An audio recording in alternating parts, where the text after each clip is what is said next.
Bonjour tout le monde et bienvenue dans ce nouvel entretien du Parti de la France. Et oui, maintenant vous êtes habitués, on fait des entretiens à distance quand l'invité ne peut pas se déplacer à Paris et c'est le cas d'aujourd'hui. Et l'invité que je reçois, c'est nul autre que Alain Soral. Alain Soral évidemment, Égalité et Réconciliation, je pense que vous connaissez tous. Alain Soral a sorti un livre récemment qui s'appelle Plus con tu meurs, que vous pourrez retrouver sur le site Contre-Culture. Évidemment, le lien sera dans la description. Et en plus de ça, si vous commandez 5 jours après la diffusion de cette vidéo, donc jusqu'au 28 mars, vous pouvez taper HINGER5, H-I-N-G-E-R 5 dans la barre code promo pour avoir une réduction de 5% pour tout achat supérieur à 20 €. Merci évidemment Alain Soral d'avoir accepté cette invitation parmi nous. Et avant toute chose, je le sais, je suis conscient, je sais que les commentaires seront soit extrêmement positifs pour certains, soit extrêmement négatifs pour d'autres, mais le fait est qu'à chaque fois que je vais dans des réunions du Parti de la France, à des événements ou quand je parle avec vous, adhérents et abonnés, vous me dites tous que vous avez rejoint la mouvance après avoir découvert Alain Soral sur YouTube. Donc que ce soit dans le présent ou dans le passé, Alain Soral est un monument, est un pilier de notre mouvance, donc c'était une obligation pour moi, j'ai envie de dire, de vous l'inviter sur ma chaîne, bien entendu. Merci Alain Soral d'avoir accepté mon invitation tout d'abord. Eh ben, merci à vous de m'inviter. Ça fait partie aussi de ma promo, hein, puisque je suis là pour mon dernier livre, que vous avez eu la gentillesse de montrer. Et Absolument. je me tiens prêt à répondre à vos questions. Absolument, vous avez eu la gentillesse de me l'envoyer, donc je l'ai lu et j'ai noté quelques petites questions. Mais d'attaquer directement le livre, une question que je tenais à vous poser, c'est que récemment, malheureusement, comme vous le savez, Jean-Marie Le Pen, avec qui nous avons tous deux un lien particulier, est décédé, et il y a eu les obsèques nationales organisées par Marine Le Pen et ses filles. Et il y a eu une petite liste de personnes qui étaient interdites à l'événement, dont notre président Thomas Joly, on a eu Jérôme Bourbon, on a eu Yvan Benedetti, on a eu Dieudonné, et évidemment, il y a eu vous, Alain Soral. Thomas Joly a dit que, globalement, plus on crachait sur Jean-Marie Le Pen, plus on avait des chances d'être en première ligne de ses obsèques, plus on l'aimait, plus on avait des chances d'être exclu. Il a même dit d'ailleurs que Jean-Marie Le Pen, s'il avait été vivant, il aurait été lui-même exclu. Qu'est-ce que vous pensez de ça, de cette interdiction que vous avez subie? Ah, déjà, il y a eu deux enterrements. Il y a eu l'enterrement familial et privé à la Trinité. Et là, je comprends tout à fait que la famille ait eu le droit de dire qui pouvait venir et qui ne pouvait pas venir. Mais par contre, l'enterrement au Val-de-Grâce, c'était un enterrement public et c'est vraiment une faute de goût. Enfin, ça fait partie du mauvais goût de la bande à Marine, là, de faire une liste d'interdits. C'était complètement obscène. Ça veut dire en gros qu'ils nous auraient empêchés d'entrer par un service d'ordre dans une église, hein. Donc là, on voit vraiment le niveau de vulgarité de ces gens-là. Et puis surtout, c'était très bête parce que moi, comme vous le savez, je ne pouvais pas m'y rendre puisque j'avais de grandes chances d'être arrêté à la sortie et peut-être même à l'entrée, pas seulement par le service d'ordre de marine, mais par la police française. Donc, d'avoir fait une liste de persona non grata, ça m'a donné une présence encore supérieure que si j'avais tenté de m'approcher du périmètre, hein. Parce que moi, j'ai surtout vu Dieudonné et Soral interdit absolument.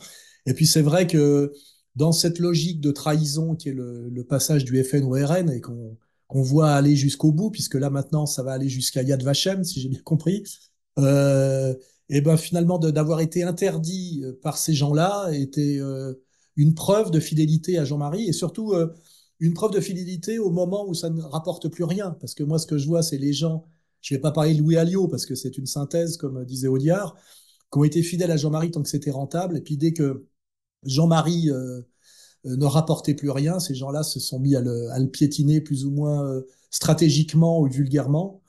Et moi, ce que je fais remarquer, c'est que je n'avais aucun intérêt à continuer, notamment à diffuser les vidéos de Jean-Marie, que je l'ai fait jusqu'au bout par principe, hein, par principe tout simplement, même si j'étais pas toujours d'accord avec ce qu'il y disait, parce que j'estime que la loyauté est quelque chose de fondamental, la bienveillance aussi, quand on est, je crois que vous êtes plus catholique que païen, vous, sur votre ligne, Alors, si je... nous, au Parti de la France, c'est un parti qui n'est pas confessionnel, donc en soi, on a autant de catholiques, d'orthodoxes Ouais, que de païens, mais oui, on défend ouais, les traditions du catholicisme.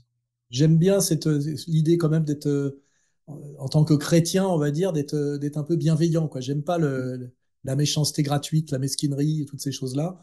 Et là, c'est ce que, oui, bah, c'est la dérive mariniste du Front, enfin, qui est devenu le RN. Et la phrase de Thomas Joly que je connais pas était bien, oui, c'est-à-dire que si Jean-Marie avait été, avait pu assister à son enterrement, il se serait fait refouler à l'entrée, oui. Et par Et, contre, tous les traîtres, tous ceux qui lui ont dégueulé dessus étaient pratiquement au premier rang. Oui, oui, ouais. c'est très symbolique de la réalité politique française et de cette laideur, en fait, qui préside, en fait, à la politique française et qui est comme une espèce de cancer, quoi, hein, quelque chose. Tout ça est très laid, voilà. Et bon, je vous dis, ça a été plutôt flatteur d'être dans la liste des interdits. Ça veut dire la liste des gens qui font peur à, comment dirais-je, à la, à la stratégie de soumission intégrale de Marine et de son parti au système. Ça veut dire que on est encore un peu gênant. Et moi, j'ai toujours aimé Jean-Marie, même quand j'étais au Parti communiste, parce que j'aimais bien les types qui dérangent un peu. Hein. J'aimais, pour ça que j'aimais dans mon esprit, Le Pen a été le successeur de Georges Marchais. C'est comme ça, moi je suis venu à Le Pen par nostalgie de Georges Marchais. Quand il y a eu, on s'est retrouvé avec Lajoigny, Robert Hue et je sais plus trop qui, d'ailleurs à la fin c'était Buffet, je crois, ou un truc comme ça. Avant Enfin, ma naissance, mais je vois à peu près les derniers patrons du PC, du c'était PCF. tellement devenu normal et sordide que à ce moment-là, je me suis dit, heureusement qu'il y a encore un Le Pen pour foutre un peu les pieds dans le plat. Et c'est comme ça que je suis passé d'une certaine manière aussi d'une certaine gauche à une certaine droite, puisque moi je crois pas trop à ces catégories, mais bon, elles sont employées par les médias surtout. Donc voilà, donc Jean-Marie nous manque aujourd'hui. Et d'une certaine manière, je m'efforce à mon petit niveau de le remplacer par mes saillies. Mais tout à fait. D'ailleurs, je m'amuse souvent à dire que Georges Marchais serait plus bénéfique pour la France à la tête de l'État que Marine Le Pen au niveau de l'immigration, etc. Il suffit de reprendre son discours de Montigny-les-Cormeilles, hein, que les gens cultivés connaissent, et qui dénonçait l'immigration comme un vrai danger pour le peuple du travail, hein, un vrai danger. Et ça s'est vérifié depuis. Et d'ailleurs, c'est à mettre au crédit de Le Pen, qui au départ était sur une ligne très libérale, hein, un peu l'idée du Reagan français, avait fini par intelligence sociale à dire qu'effectivement, l'immigration était une volonté patronale, donc une volonté de droite, pour peser à la baisse sur les salaires. Et je me rappelle même que c'est quand même moi qui ai beaucoup introduit cette idée auprès de Marine, qui avait fini même par le comprendre. et, euh, Comme et quoi, donc, oui, oui, donc Le comme quoi Pen elle peut comprendre. avait une vraie plasticité intellectuelle et une vraie intelligence dialectique, je dirais. C'est un terme qui n'est pas très aimé à droite. Il était capable de comprendre que ce qui était valable en 80 l'était moins en 90 et devenait même très contre-productif en 2000, vous voyez. Et il avait su prendre ce virage. Et c'est d'ailleurs parce qu'il avait su prendre ce virage que j'ai accompagné ce virage comme j'ai pu. C'est d'ailleurs c'est attesté dans le livre hein, par les discours que j'ai Oui, bien sûr, remis. que vous avez mis dans Ça, le livre, tout à on fait. comprend ce que je suis venu faire parce qu'on a raconté beaucoup de bêtises. Hein. On comprendra comme ça par ces quelques discours ce que j'étais venu faire au front. Voilà. Hmm. Tout à fait. Mais je crois même qu'à cette époque où vous étiez au front, Thomas Joly, président du Parti de la France, m'a expliqué que vous avez croisé plusieurs fois. Ça remonte à presque 20 ans Oui, maintenant. j'étais le conseiller personnel et particulier de Le Pen pendant un bon moment. J'ai écrit plusieurs de ses discours importants et Hmm. on se voyait pratiquement une fois par semaine en tête à tête pour discuter de tout. C'était très agréable quand Le Pen pouvait, sans témoin, je dirais, et on discutait vraiment de tout et c'était vraiment un vrai plaisir que d'aller le rejoindre à Montretout dans son petit salon en face de son bureau Oui. pour discuter de l'actualité. Ça fait partie des très beaux souvenirs que j'ai et que Hmm. malheureusement j'ai pas les mêmes avec Marine. J'ai plutôt des souvenirs sympathiques de boîtes de nuit à l'aventure, tu sais, qui consistent quand même à picoler et à danser sur de la mauvaise musique. Pour de la musique, comme dirait Henri de Lesquin, je dirais pas le mot pour la chaîne YouTube, mais on a très bien compris. Et bah directement, on va parler du livre, et avant de parler du fond, on va parler un petit peu de la forme, parce que ce livre que j'ai lu est sous la forme d'un abécédaire, c'est-à-dire qu'il y a bah voilà des concepts que vous avez mis par ordre alphabétique, vous l'expliquez très bien dans la préface, mais pour ceux qui n'ont pas encore acheté le livre, pourquoi avoir choisi la forme d'un abécédaire?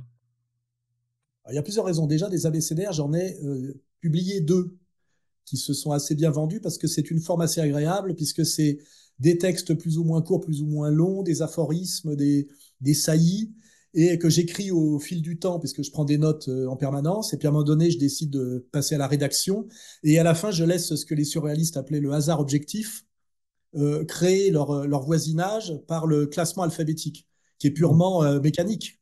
Et ça donne souvent d'ailleurs des successions de textes assez intéressants. Et puis l'autre raison, c'est que j'ai publié en 2011 un livre de fond qui s'appelle Comprendre l'Empire, sous-titre Pourquoi demain la gouvernance globale ou la révolte des nations. Donc on est quand même un livre qui est toujours très actuel, ou qui est vraiment un livre de fond, et qui remonte à 2011, c'est-à-dire ça fait déjà un certain temps.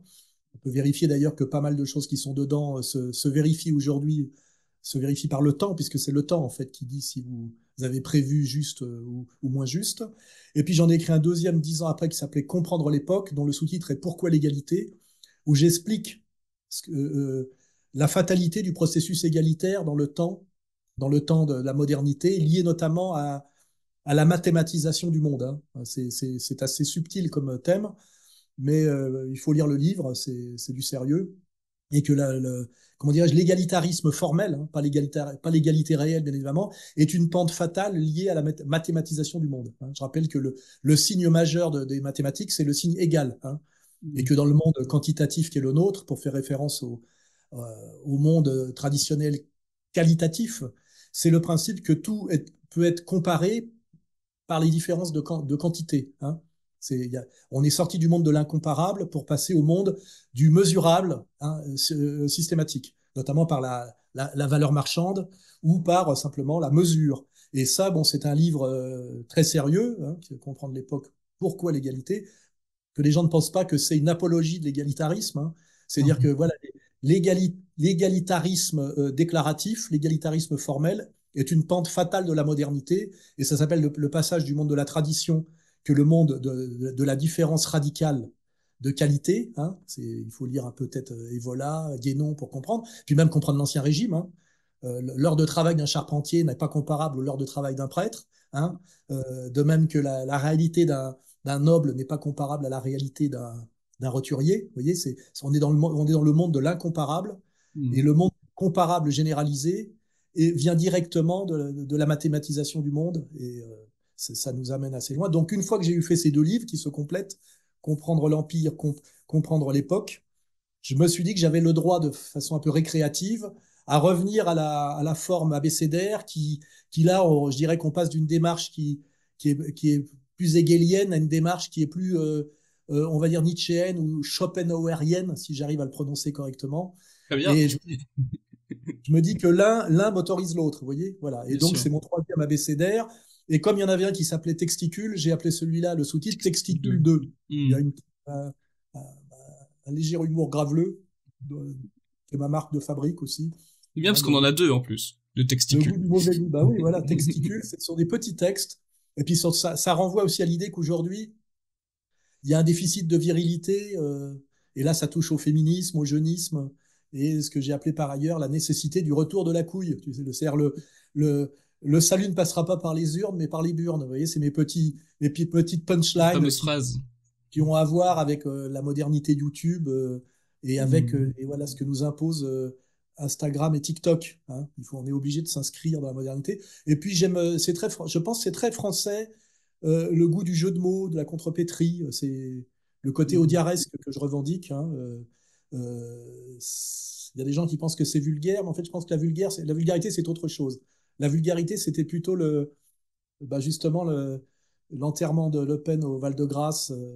Il y avait un certain halo de vulgarité, malgré la prétention à s'inscrire dans la plus pure de la tradition militaire et catholique. Vous voyez. Donc voilà, je revendique une certaine vulgarité à la française, qui est, je sais pas, on peut dire, qui n'est pas ordinaire. Voilà. Comme Jean-Marie Le Pen avait, l'usine à couilles, Oui, oui, voilà, oui, oui, oui, c'est il se maniait français, très puis bien. le peuple s'y retrouve. Je veux dire, il y a aussi ce côté. Moi, je viens de la communale de la banlieue parisienne, hein, euh, et, euh, et puis j'ai été élevé dans Jean-Yann, enfin, je veux dire, il y a cet esprit français où il ne faut pas hésiter de temps en temps à être un petit peu sous la ceinture. Voilà. Oui, C'est tout à fait. très français. c'est Tout à français. fait. C'est vrai que vous parlez de modernité, ça m'avait frappé parce qu'à plusieurs passages, je me suis dit, ça pourrait être des tweets. Vous savez, des tweets à 140 caractères qui buzzent, voilà, Oui, un peu de provocation. Et cette modernité, bah, c'est pas à vous que je vais la apprendre. Jean-Marie Le Pen, c'est lui, par exemple, qui a le premier site internet politique en France, c'est le Front National. Le premier 3615, c'est le Front National aussi. Et j'ai même découvert récemment, c'est pas très connu, que le Front National avait fait une permanence sur le jeu vidéo Second Life où il y oui, avait oui, je une me vie rappelle. méta. Oui, j'étais dedans. Je participais à C'est ce une idée mouvement-là. incroyable. C'est une idée Ouais. incroyable. Bah, de toute façon, le sens de ce qu'on appelle la punchline aujourd'hui, un homme politique qui a un peu de talent, c'est comme ça c'est comme ça comment dirais-je, qui se hisse un peu au-dessus du blabla et même au-dessus des autres. On Mhm. retient, je sais pas, de Cambronne, on retient certaines phrases, de Gaulle, on en retient d'autres. C'est en général des phrases très courtes et qui font mouche. Et Le Pen avait ce sens enfin, il avait ce côté qu'on retrouve d'ailleurs aujourd'hui chez Trump, d'être capable de parler avec sans prompteur pratiquement, en impro. C'est du stand-up en fait que faisait souvent Le Pen.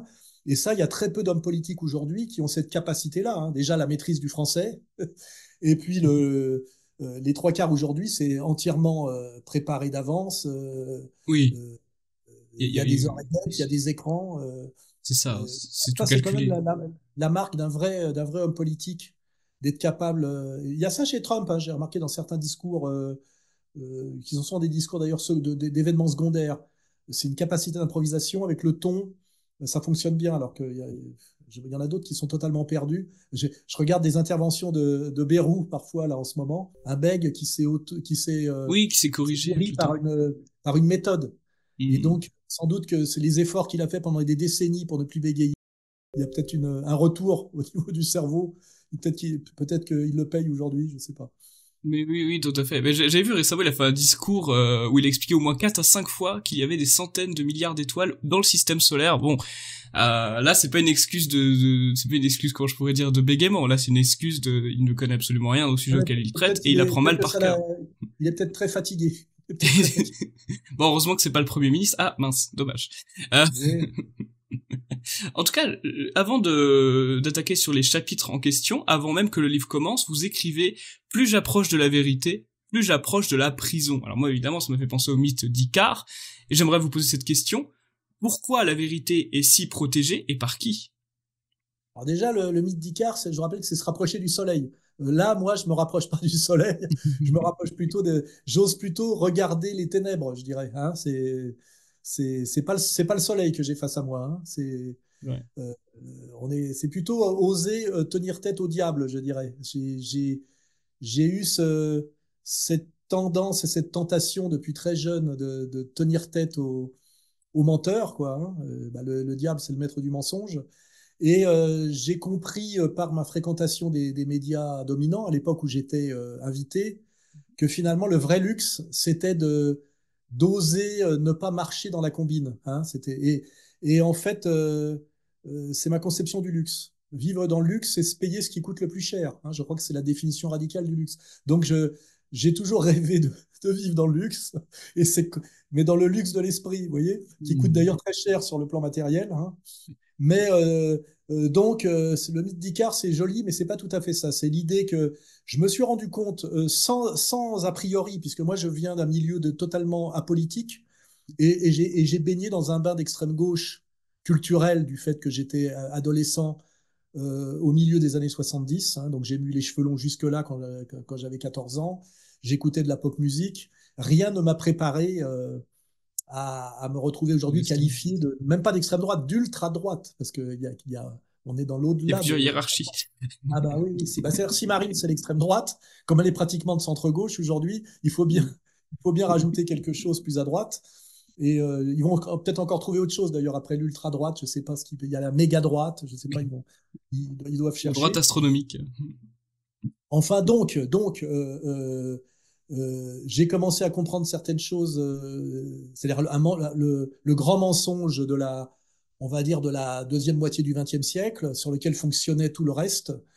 Et le jour où j'ai découvert ce grand mensonge, hein, c'est que les Américains étaient les gentils, que les Allemands étaient les méchants, que les Russes étaient de gauche. Enfin, on peut s'amuser.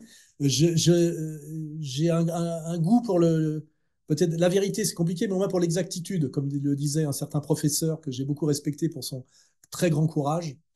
Euh, et ça m'a plus jamais lâché, quoi. Et j'ai compris que plus on, on refusait de marcher dans la combine, puisque moi j'étais dans le monde des médias, hein, donc il suffisait que je marche dans la combine, que je savais les domaines à ne pas aborder, les lignes à ne pas franchir, hein, tout dans ce métier-là, tout le monde le sait, hein. On ne peut pas être dans ce monde-là, le monde des médias, de la politique, je dirais, mainstream, comme on dit, sans savoir ça. Ce n'est pas possible. On peut l'ignorer les 15 premiers jours. Si on est un peu bête, ça peut durer un an, mais très vite, on sait où sont les balises de A à Z. Et, euh, et moi, je ne sais pas pourquoi, ça me dépasse, comme dirait l'autre. C'est un peu pascalien. Je suis pris, je suis engagé. Je, je n'ai jamais pu marcher dans la combine. Alors j'ai fait comme j'ai pu au début pour essayer de pas trop m'attirer d'ennui. Et puis comme la situation s'est aggravée en France à partir du milieu des années 80, hein. Ça s'est vraiment aggravé, hein, là. On voit très bien que le terme Shoah n'existait pas dans les années 60, ni 50, ni 60, ni 70. C'est arrivé fin 70. Il y a eu vraiment si on veut faire de la politique, plus il a fallu défendre Israël, un Israël indéfendable, qui est de plus en plus un Israël racialiste, théologique, on va dire théologico-racial et suprémaciste, donc qui contrevenait à tous les fondamentaux de l'universalisme droit de l'homiste, plus il a fallu protéger cette évolution d'extrême droite d'Israël par quelque chose qui faisait bouclier et qui s'est appelé la Shoah. Donc il faut bien comprendre la religion shoatique comme une construction volontaire dans le but de rendre inattaquable la communauté juive, mais au-delà de la communauté juive, qui n'avait pas besoin de ça puisqu'elle n'était plus attaquée depuis très longtemps, de protéger en fait Israël. Et ça, c'est la séquence historique dans laquelle je me suis retrouvé pris, malgré moi, à partir des années 80 où j'ai commencé à fonctionner, puisque mon premier livre, je l'ai publié en 84, et ça s'est aggravé chaque année, chaque année, chaque année, jusqu'à en arriver à aujourd'hui, où on voit très bien qu'on vit un deux poids deux mesures intégral sur cette question israélienne, hein, où on est censé applaudir au génocide des Palestiniens tout en continuant à pleurer sur le ghetto de Varsovie. Vous voyez, cette espèce de dysfonctionnement absolument radical, et où on voit l'ancien parti d'extrême droite, qui est aujourd'hui le RN, est considéré comme le meilleur ami des Juifs et le plus grand défenseur d'Israël, et le parti historiquement né du Grand Orient du PS, du PS de Julien Drey, on va dire, se retrouver aujourd'hui à travers le LFI décrété antisémite. Donc on a eu une inversion à 180 degrés qui est totalement expliquée par l'évolution d'Israël comme réalité, puis comme communication. C'est-à-dire qu'il a fallu, à un moment donné, légitimer Israël par la gauche, hein, des gens qui se réfugiaient dans un pays, une terre sans peuple pour un peuple sans père, une terre sans peuple pour un peuple sans terre, etc. Donc légitimer ça par la gauche, hein, Exodus, quoi. Et aujourd'hui, pour maintenir le projet, il faut le légitimer par l'extrême droite, le droit à la race, le droit du plus fort, etc. Et en fait, on voit bien que c'est l'évolution d'Israël qui est la boussole politique de la France, et ce qui détermine aujourd'hui si vous êtes de gauche ou de droite, et souvent sans avoir bougé, vous étiez à l'extrême gauche, vous vous retrouvez à l'extrême droite, et vice versa. Ça donne le chassé-croisé LFI RN, ce qui est assez avec Mélenchon interdit d'Israël et Bardella qui va aller lécher la dalle de Yad Vashem dans quelques semaines. Parce que je pense que Marine sera quand même interdite à vie à cause du nom qu'elle porte. Le Pen. Hein. Oui. Et d'ailleurs même, elle ne pourra jamais accéder à la présidence parce qu'il n'est pas question pour les gens qui contrôlent la France et qui la tiennent d'une main de fer, qu'une Le Pen puisse accéder au pouvoir, ou même d'ailleurs mettre les pieds dans la terre sacrée d'Israël. Je pense que là, il y a quelque chose de tribal, il y a quelque chose de l'ordre de la vendetta, hein, qui est incompréhensible quand on adhère ou qu'on croit à l'universalité des valeurs humanistes universelles. Mais je crois qu'il faut bien comprendre ça. Je pense que Bardella pourra accéder au pouvoir parce que ce n'est pas à Le Pen, Marine ne pourra jamais. Parce qu'à cause du nom qu'elle porte, hein, on est vraiment on va dire, la faute héréditaire, hein, la faute transmissible. Ce qui est le contraire même de l'individualisme, de l'humanisme et de la modernité. Mais là, on est toujours dans le double standard. Hein. Voilà, c'est intéressant de dérouler le fil comme ça, parce qu'il faut... Le seul terrain qui nous reste, c'est le terrain de l'explication. On peut faire un beau travail d'explication. Tout le reste nous est interdit pratiquement. Et moi, je me cramponne à ça, c'est ma vocation, c'est aider à comprendre. Voilà, aider à comprendre. Et finalement, la peine potentielle d'inéligibilité de Marine Le Pen, pour vous, donc, n'a pas forcément de sens, parce qu'elle ne peut jamais gagner. Mais je vous pose cette question, parce que Ah il y a ben, c'est pour écrit... dire, non, c'est Oui. un message qui est envoyé. Ça veut dire quoi que tu fasses, toi, tu n'y auras jamais droit parce que ça, pour des raisons, je dirais presque raciales, dynastiques, et on va dire le terme, c'est tribal. Voilà, c'est-à-dire la responsabilité filiale, la responsabilité collective, qui est un truc normalement qui n'existe pas dans la modernité et dans le droit moderne. Hein. D'ailleurs, ce qui veut dire aussi qu'un fils de quelqu'un ne peut pas se revendiquer des privilèges ou de la souffrance de la personne dont il hérite, entre guillemets. En bourgeoisie, on hérite à la limite d'une partie du capital, une fois que l'État a préservé, que le fisc a préservé sa part. Normalement, il n'y a pas de prestige transmissible et de faute transmissible. Et pourtant, on vit en permanence dans ce double standard. Hein. Oui, c'est vrai. Je n'ai pas besoin de creuser plus loin. La légitimité du fils Klarfeld pour parler de choses qu'il n'a jamais vécues, par exemple, et qui ne l'ont jamais impacté personnellement. Des choses comme ça. Or, on nous a en force habitués à accepter ce double standard. Et moi, ce que je fais depuis le début, c'est de dénoncer ce double standard. Ça ne m'empêche pas d'être condamné par la justice de la République, alors que normalement, la justice de la République est censée défendre ce que je dis. Hein. Donc, pareil, Oui. Et ça, on est c'est dans. encore un Ah, paradoxe, oui, encore oui, un. c'est plus qu'un paradoxe, c'est une contradiction qui explique que Contradiction. nous sommes dans un État mafieux d'une certaine manière, parce que c'est ça le principe d'un État mafieux, c'est le double standard légal, moral. Voilà, ça existe dans beaucoup d'endroits, mais ça existe aussi sur certains sujets, incroyablement en France, et je dirais en France plus que partout ailleurs. Hein. On est au sommet de ce point de Et, vue-là. et justement, dans le livre, vous avez écrit une lettre qui s'appelle Marine m'a tué ER, en référence évidemment à l'affaire Omar m'a tué, parce que je sais que vous savez écrire quand même au passé Oui, oui, composé. il y a des gens qui sont capables de me faire la remarque. Hein. Oui, c'est pour ça que je le précise. Donc oh, bah oui, Marine m'a tué. En expliquant pourquoi vous considérez qu'elle vous a tué, est-ce que vous pensez que Jordan Bardella est moins de gauche que Marine, comme on peut l'entendre parfois, ou est-ce que c'est également une fraude? J'en sais rien. Moi, Marine, j'ai rien à lui reprocher. C'est une bonne copine au départ, hein, elle est plutôt sympathique. Elle a compris que pour arriver, que le pouvoir était impossible, mais ce qu'on pouvait peut-être, ce à quoi on pouvait accéder, c'était à la représentation du pouvoir. Si on faisait bien ce que les gens qui ont réellement le pouvoir vous demandent de faire, et qui n'est d'ailleurs toujours pas la même chose en fonction des époques. Il y a une époque où il fallait faire rentrer massivement des immigrés du Sud. Et puis Mhm. aujourd'hui, faut dire que c'est à cause d'eux qu'il y a des problèmes. Vous voyez, donc on voit très bien qu'aujourd'hui le RN a un avenir par rapport aux gens qui déterminent où est le nord et où est le sud. Hein. C'est eux la boussole changeante.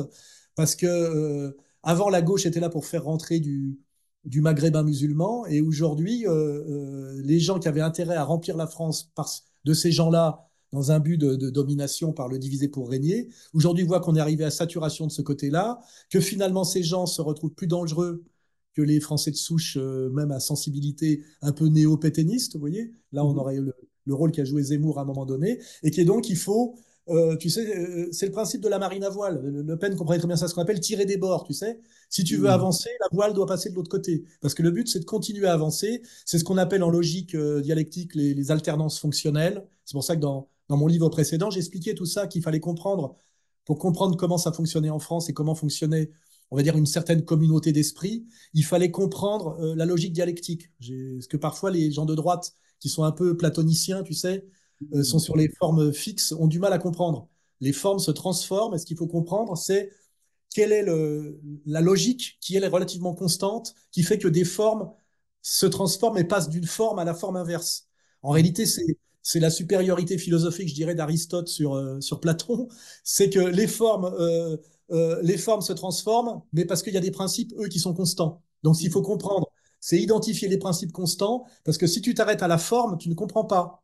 C'est pour Bien ça sûr. qu'il y a des gens pour qui j'ai beaucoup de respect, comme par exemple Bruno Gollnisch, qui eux sont restés de droite de la même façon depuis les années 50 à aujourd'hui, parce qu'en fait, ce sont des platoniciens de la politique, tu sais. Je suis de... Oui, Oui, mais oui. malheureusement, les gens qui définissaient ce que c'était que la droite en fonction de leurs intérêts bien compris ont décidé qu'aujourd'hui, ça, c'était la gauche, Bien et sûr. réciproquement. Et donc, il faut... non pas être dans le primat de la forme, mais plutôt être dans le primat du moteur, des moteurs, toi, de la causalité Hmm. fondamentale. Et là, on comprend mieux, parce qu'on comprend qu'effectivement, il y a une constante, hein, qui est se maintenir au pouvoir en étant illégitime et minoritaire.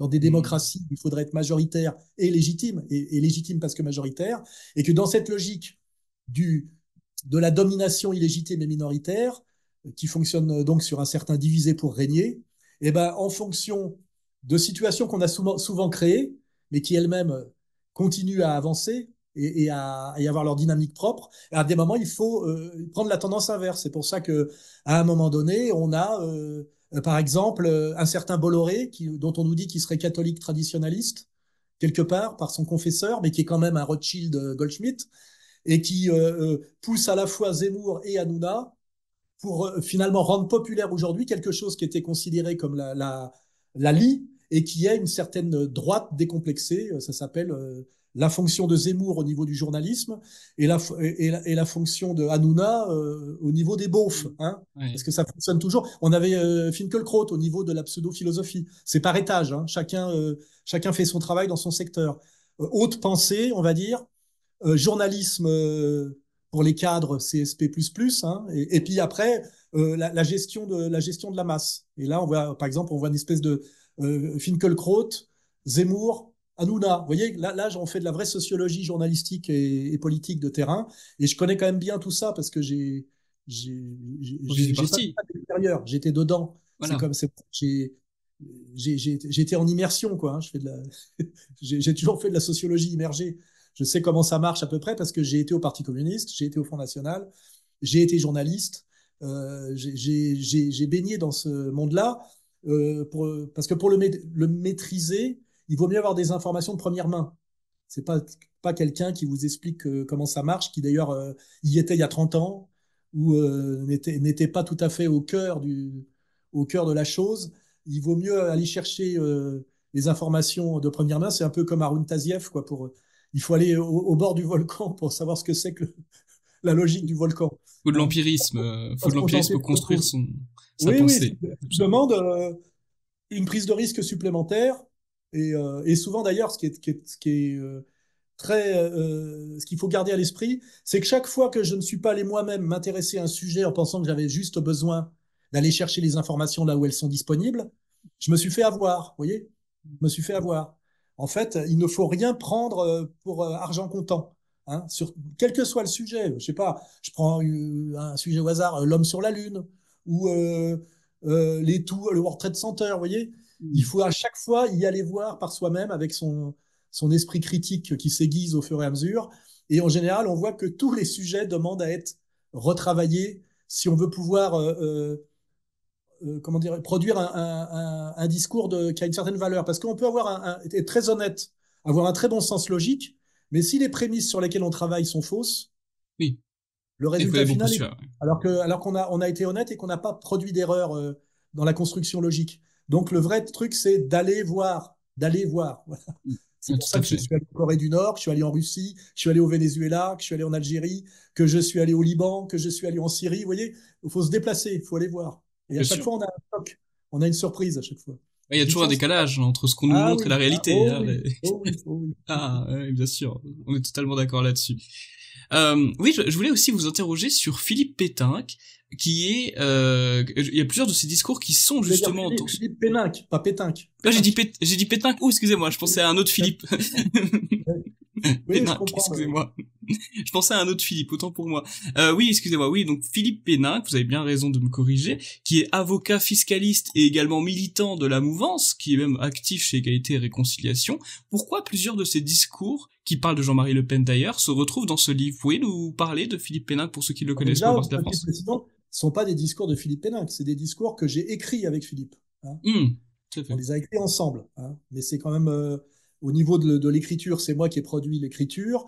Mais par contre, au niveau des idées, c'était une réflexion qu'on avait avec Jean-Marie, avec Marine d'ailleurs en partie à l'époque, hein, et qui sont le discours de Valmy, le discours des BBR, le discours du 1er mai, qui insufflait une ligne plus sociale que précédemment, avec l'idée que Le Pen avait très bien compris, c'est qu'il fallait, étant donné que les ouvriers et le petit peuple du travail avaient été abandonnés par la gauche communiste et la gauche socialiste, et que ces gens-là étaient du peuple, l'avenir électoral du Front, c'était de défendre les travailleurs, qui sont beaucoup plus nombreux que les nostalgiques du Troisième Reich, les nostalgiques comment dirais-je, de l'Église, du catholicisme religion d'État, les nostalgiques de Pétain, les nostalgiques de l'Algérie française, vous voyez, ça, c'était plutôt les cadres du FN. Et moi, ce que j'ai fait comprendre assez facilement à Le Pen, c'est de l'arithmétique, c'est que en fait, l'appareil du FN n'avait pas forcément grand-chose à voir progressivement à partir des années 90 avec les électeurs du FN. Parce que sinon, il serait resté à 2%, le parti. S'il montait à 20%, alors que le Parti communiste était passé, lui, de 20 à 2, hein, il y a eu une espèce d'inversion, c'est qu'en fait, de plus en plus, les électeurs du Front étaient des travailleurs qui avaient été abandonnés par le Parti socialiste d'abord depuis 83 de manière évidente, et puis finalement aussi par le PC, qui ne parlait plus de rapports de classe, mais de jeunes, de femmes, d'immigrés, avec un immigrationnisme délirant au niveau de la CGT. Et ça, Le Pen l'a parfaitement compris, Marine aussi d'ailleurs, parce que c'était arithmétique. Et d'ailleurs, il a fallu que je fasse parfois que j'étais un peu en frontal avec les cadres du Front. Je leur disais, vous êtes peut-être des cadres du Front parce que vous êtes des historiques, mais vous ne ressemblez pas aux électeurs.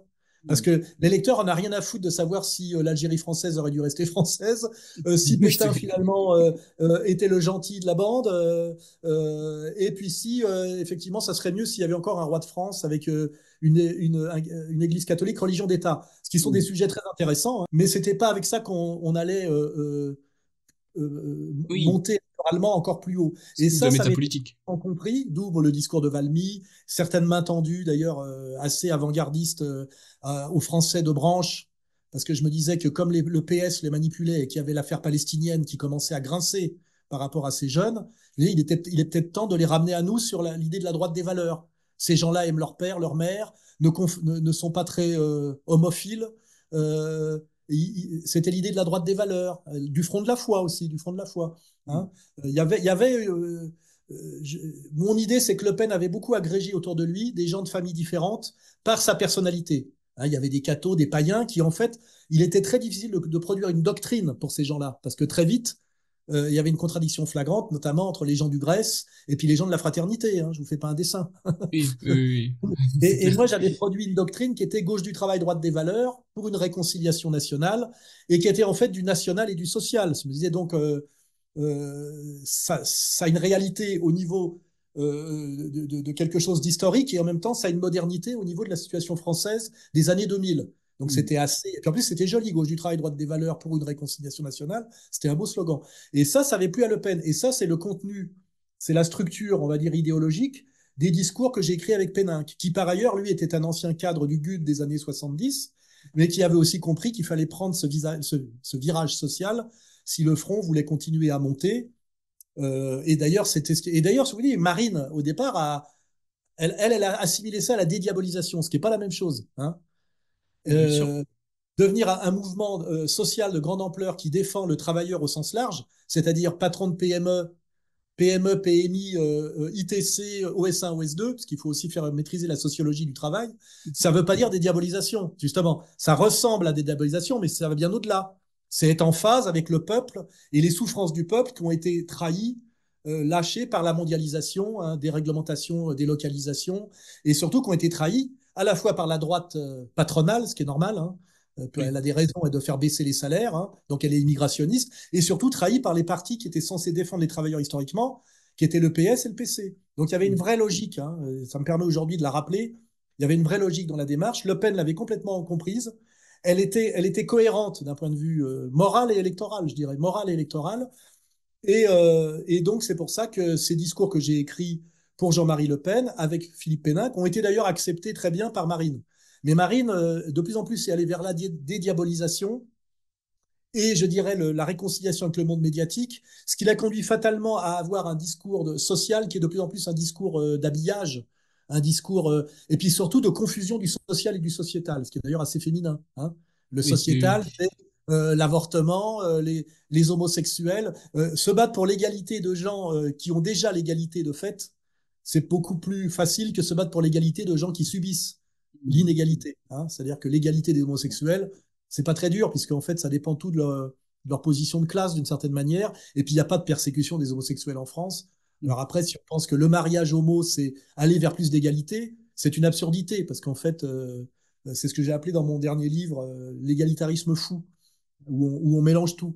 Dans la première matrice, c'est l'égalité homme-femme. Ça n'a aucun sens de dire qu'il faudrait vers plus d'égalité homme-femme. Il y a des différences fondamentales entre l'homme et la femme, entre l'homme et la femme, et complémentarité, ça veut dire quelque chose, égalité sociale, ça veut dire quelque chose, mais égalité en soi, ça ne veut rien dire. Hein. D'ailleurs, il y a des contradictions incroyables. On demande au nom de l'égalité à ce que les femmes puissent faire les mêmes sports que les hommes, mais à un moment donné, l'égalité jusqu'au bout, c'est qu'ils concourent dans les mêmes compétitions. Et là, il y a une réalité, c'est que les femmes disparaissent parce qu'il n'y en a aucune qui accède. On va être dans certains domaines, on sait qu'elles sont 300e rang, 300e rang. Donc elles disparaissent. Même Donc, les échecs, qui sont pas un domaine sportif physique, oui, même oui, les bien échecs. sûr, bien sûr, oui. Oui. Ça veut dire que l'égalité absolue entre les hommes et les femmes dans des tas de secteurs, c'est la disparition totale des femmes du jour au lendemain. Et c'est ça. Hein. C'est ça. Donc on est face à des espèces d'absurdités que j'appelle le discours absurde de l'égalitarisme hors sol, de l'égalitarisme fou. Il faut que l'égalité soit toujours l'égalité dans quelle nouvelle, selon quelle médiation, quoi, dans l'égalité sociale, l'égalité salariale, l'égalité face à la loi, notamment sur les questions juridiques. Évidemment qu'avant, dans un autre temps, une femme ne pouvait pas ouvrir un compte en banque par elle-même. Il y avait une raison, c'est qu'elle n'avait pas de salaire. Donc elle l'ouvrait avec l'argent de son mari. Donc sociologiquement, il y a des tas de procédures égalitaires qui sont totalement compréhensibles, notamment parce que les femmes ont été mises au travail salarié, tout simplement. C'est les conséquences logiques du travail salarié. Mais on a basculé aujourd'hui dans l'égalitarisme fou, qui est pour le pouvoir une manière de dire que l'égalité reste toujours son projet politique, puisque c'est l'idée même de la modernité, comme je l'ai dit, l'égalité. Mais on passe sur de l'égalitarisme délirant, qui ne coûte rien sur le plan social et qui est souvent aberrant sur le plan sociétal, qui non seulement ne coûte rien au pouvoir, parce que c'est quand même toujours savoir où va l'argent, hein, c'est une question quand même assez fondamentale, mais en plus, c'est délirant, ça donne le LGBTisme, quoi. L'égalité, chacun devant le choix de son sexe, ce qui est quand même... la nature n'est pas égalitaire à un moment donné, la nature, elle est ce qu'elle est, donc il faut la comprendre. Notamment de dire, au nom de l'égalité de choix, c'est à moi de choisir si je veux être un homme ou une femme, on se heurte quand même à ce qu'on appellerait des impératifs catégoriques, ce qu'on appelle les lois de la nature. C'est comme si on voulait politiquement contester les lois de la gravité. Hein, on n'en est pas loin. Hein. Ouais, on est sur du négationnisme de la réalité, j'ai envie de dire. Oui, on est ce qu'on appelle c'est un peu ça. Les conséquences de l'égalitarisme fou. Hein. Et c'est pour ça que moi, ça m'intéresse beaucoup de la discussion sur l'égalité. Qu'est-ce qui est valable dans un processus égalitaire, notamment, je sais pas, l'égalité des chances à la naissance, c'est assez honnête, c'est assez beau, et puis c'est même bon pour la société, je pense. Et puis les délires de l'égalitarisme fou, dont la motivation des politiques, c'est de cacher qu'on a abandonné l'égalité sociale. Hein, c'est-à-dire ce qu'on appelle chez nous au départ le plus juste partage du travail et des richesses. Hein, cette question de la répartition production-consommation. S'il y a toujours une bonne raison de faire de l'égalitarisme fou ou du sociétal, c'est la même chose, parce que ça cache le social. Et Marine, malheureusement, est tombée dans ce que je disais au départ, c'est-à-dire de défendre le monde du travail abandonné, je dirais, et aller de plus en plus vers le sociétal qui plaît aux médias. C'est-à-dire qu'on a abandonné le peuple pour la dédiabolisation. Et on voit à Marais que ça amène effectivement à aller à Yad Vashem pour bien dire que le problème de la France, c'est les immigrés musulmans, hein, qui seraient tous terroristes islamistes en puissance et qui mettraient en danger cette avant-garde de l'Occident qui s'appelle Israël. Je ne sais pas si vous voyez, comme tu vas me poser la question sur Zemmour à un moment donné, tu vois, j'y ai déjà répondu. Tu vois. Oui. D'ailleurs, je voulais poser une question à la base sur la rivalité homme-femme, et vous avez finalement très bien répondu, donc je vais faire une petite variante à cette question, je vais me permettre d'improviser une question là-dessus. Évidemment, le féminisme, Édouard Bernays, vous connaissez très bien, on en a déjà parlé. Moi, j'ai 25 ans. Donc, ayant 25 ans, je vous ai connu par rapport à la sociologie du dragueur, le fait que vous parlez beaucoup du rapport homme-femme, notamment sur le plateau télé comme Ardisson. Et la question que j'aimerais vous poser, c'est que vous l'avez dit de manière très juste. Aujourd'hui, la structure ou la forme, elle évolue en fonction de la fulgurance, en fonction de l'essence, ça évolue avec le temps. Qu'est-ce que vous pensez de la droite aujourd'hui qui se veut féministe? Je pense notamment au collectif Némésis, je pense à plein de mouvements de branches qui se revendiquent féministes parce qu'ils sont contre le patriarcat qu'imposent les immigrés par leur venue en France. C'est quoi votre regard là-dessus? Il y a plusieurs déterminations. Il y a aussi que beaucoup de femmes aujourd'hui ont compris le piège, on va dire, patronal du féminisme, qui était quand même de mettre les femmes au travail, au nom de l'égalité, de les remettre dans le travail de nuit, par exemple. À un moment donné, le travail de nuit était interdit aux femmes, enfin, Et aux on n'avait enfants, pas ouais. le droit pour protéger la mère, les enfants, etc.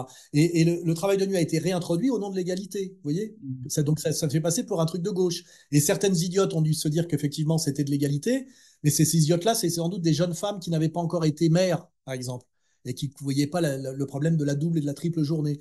Donc je pense qu'aujourd'hui, il y a une prise de conscience quand même de beaucoup de femmes par le recul et la praxis, comme on dit, que en fait, beaucoup, soi-disant, d'acquis du féminisme révèlent, comment déjà, une brutalité envers les femmes, qui est quand même qu'elles sont toutes travailleuses salariées et que c'est quand même très usant de travailler toute la journée, quand en plus, après, on a encore le foyer, etc., etc.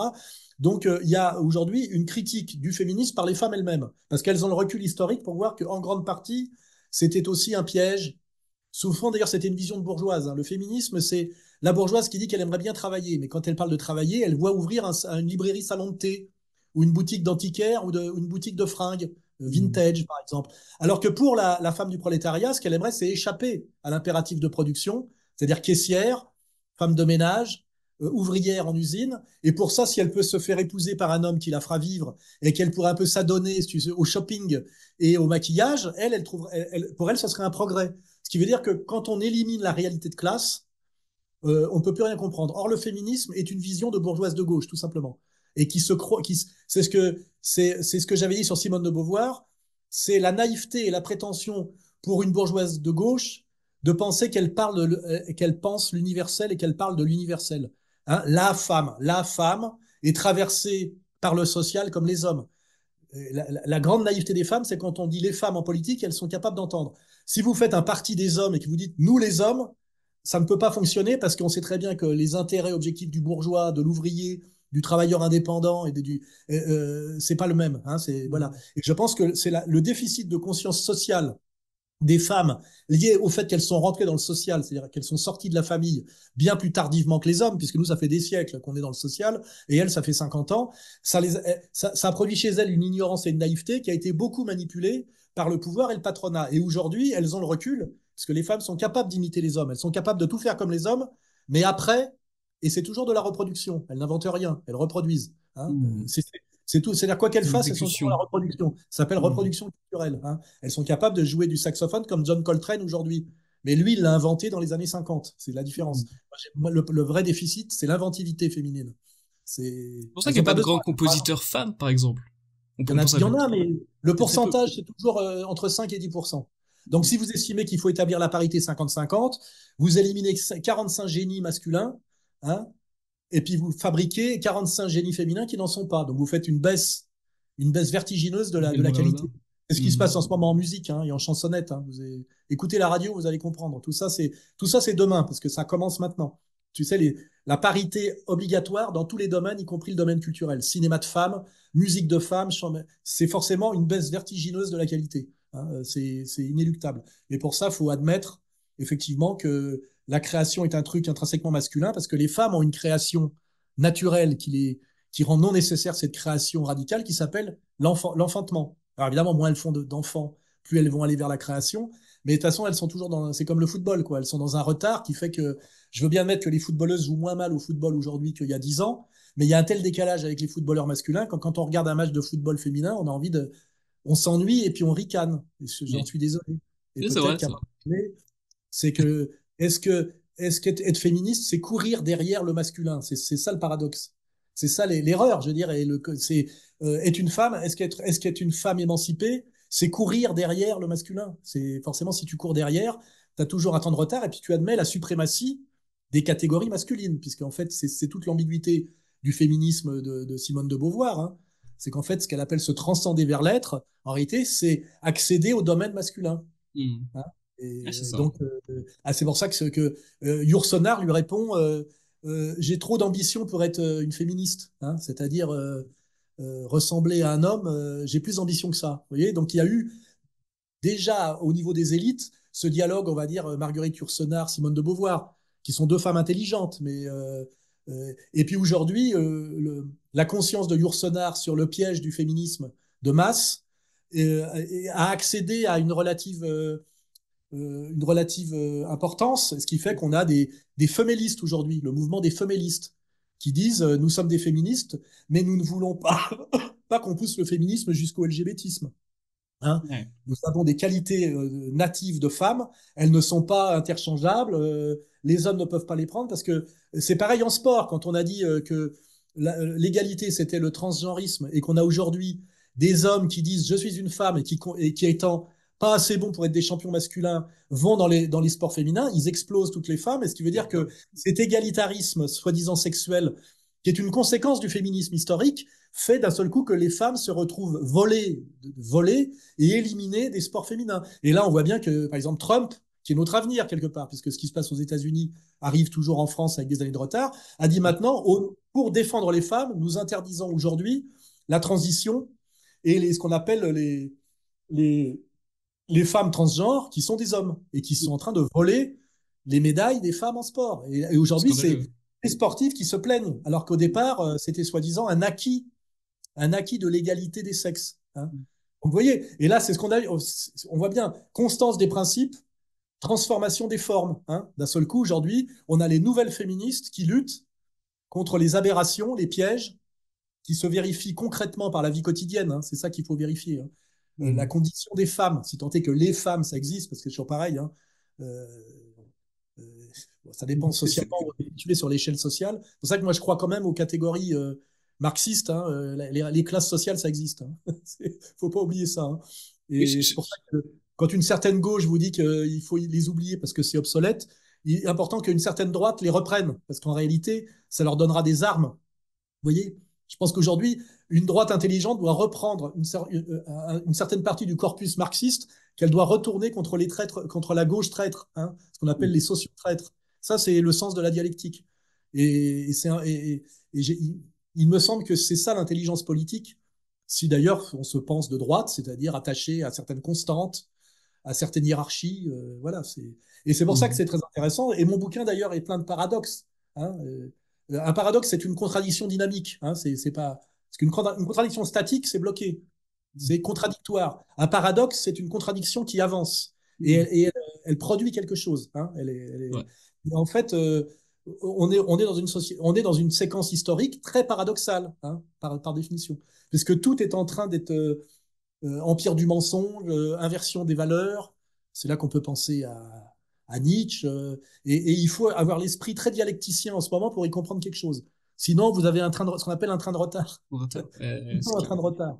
Et c'est C'est clair. malheureusement l'engueulade que j'ai souvent avec des droitards, ce qu'on appelle les droitardés, c'est que alors qu'ils avaient un train de retard, je me dis, la dialectique, c'est quand tu as deux trains de retard, tu peux avoir un coup d'avance, tu sais.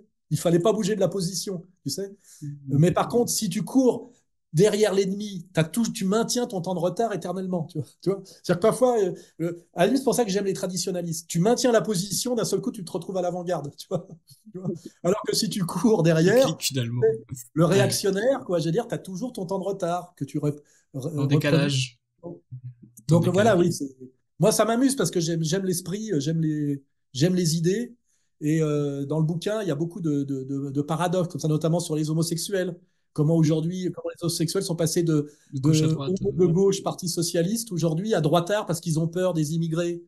On peut en parler. Ils ont peur. Le premier qui a pris ce virage, c'était un type qui s'appelait. Euh, j'ai oublié son nom. C'était un type qui était très, très extrême gauche dans les années 70. Et comme il était homosexuel et que les homosexuels aiment beaucoup les Maghrébins, à un moment donné, je crois que c'est Jacques-Alain Léger, il s'appelle, tu vois, vous connaissez pas Jacques-Alain Léger. C'est un type qui avait fait un disque d'avant-garde qui s'appelait Obsolète, sous le pseudonyme de Dachel Edayat. Dachel Edayet. Et en fait, c'était de la pop musique. Et le type était cheveux longs, machin, etc. Et puis quelques années après, il était sur la ligne Renault-Camus, tu vois, avant Renault-Camus. Et je me dis, qu'est-ce qui s'est passé? Ben, c'est en fait, il faut voir que c'est un homosexuel. Les homosexuels aiment beaucoup les Maghrébins. Et ces Maghrébins qui étaient de gauche se sont réislamisés entre-temps, tu sais, et ils sont devenus homophobes. Hipster. À un Ouais. moment donné, le type se fait casser la gueule par le Maghrébin nouvelle formule dans la pissotière où avant il lui filait un petit billet, tu vois. Et ça change toute sa vision politique, tu vois, pro-immigré, anti-immigré, tu vois. c'est la Ouais, vision c'est, par le trou du cul, tu vois, la vision par le trou du cul de sa relation à l'immigré, tu vois, ouais, qui est un peu, je dirais, une conception une conception d'enculé de la politique, tu vois. C'est pour ça que moi, j'aime me hisser un peu au-dessus pour donner un avis sur l'immigration. S'appuyer sur des critères fonctionnels. Fonctionnels, hein, c'est-à-dire fonctionnels et souvent moraux. Parce que la morale, pour être la morale, souvent, sa vraie légitimité, c'est qu'elle est fonctionnelle. Pourquoi la morale est nécessaire? Parce que sans morale, la société dysfonctionne. Hein, on c'est multiplie vrai, les meurtres, les violences, etc., etc. Et en bien fait, sûr. la vraie justification de la morale, au-delà de la morale, parce que sinon on est dans de la tautologie. Expliquer, justifier la morale par la morale, excuse-moi, c'est tautologique. Mais par Mm. contre, justifier la morale par le fonctionnel, c'est-à-dire dire que la vision du monde libertaire post-mai 68 art qu'on nous a montré à la cérémonie d'ouverture des JO est quelque chose de très dangereux parce que ça produit du chaos social, tout simplement. C'est clair. Alors que la morale produit de l'ordre et que l'ordre est nécessaire. Et surtout que l'ordre protège, contrairement à ce qu'on nous dit souvent, beaucoup plus les petites gens que ceux qui ont les moyens de se protéger par leurs moyens. Tu sais, qui ont les moyens des Ouais. milices privées, des quartiers privés, des quartiers sécurisés, comme on le voit en Amérique latine. Hein. L'avenir de la France, c'est le Brésil. Hein. Moi, je connais bien l'Amérique du Sud. J'ai séjourné au Venezuela, j'ai été au Brésil. La France est en train de devenir le Brésil. C'est-à-dire que ceux qui ont les moyens ont des quartiers sécurisés, les autres sont livrés, tu sais, Dans les à la souffrance favelas. sociale non contrôlée, et c'est de la prédation horizontale systématique. Hein. Mm. On en entend parler quand un voyou attaque un grand bourgeois, là c'est dans la presse. Mais en permanence, les voyous attaquent les petites gens. Ça s'appelle le gang Traoré en banlieue. Hein. Ouais, Euh, ouais, Terroriski, les, les gens d'à côté. Pas les... par contre, le cinéma de gauche mythologique vous fait croire que ces délinquants ont une vocation politique de gauche parce qu'ils vont attaquer la grande bourgeoisie. C'est la grande ouais. bourgeoisie qui les paye. Hein. Ils dépassent jamais le quartier Bastille, tu sais. Moi, j'étais toujours étonné que ces cons là, parce que collectivement, ce sont des abrutis, même s'il y a des gens très intéressants individuellement. On leur a dit, Paris, c'est Bastille. Alors, ils vont foutre la merde à Bastille, mais ils vont jamais dans le 7e arrondissement à école militaire, tu vois. Non. La bourgeoisie d'école militaire n'a jamais été, qui est la bonne bourgeoisie du 7e, n'a jamais été emmerdée par la délinquance de banlieue qui se cantonnait à la Bastille. Parce C'est qu'en fait, vrai. il n'y a que des individus malins pour se dire qu'il faut aller dans les beaux quartiers à très peu pour pouvoir jouir de la beauté de Paris. Les abrutis, Mm. ils vont là où on leur dit d'aller. Et forcément, ça se Ouais, passe mal pour tout le sous-dirigé. monde. Malheureusement, massivement, pour un mec malin qui a compris qu'il valait mieux aller draguer dans le 7e, habillé correctement plutôt qu'à 8 en survêtement à Bastille, parce que ça est obligé de mal se passer, tu vois.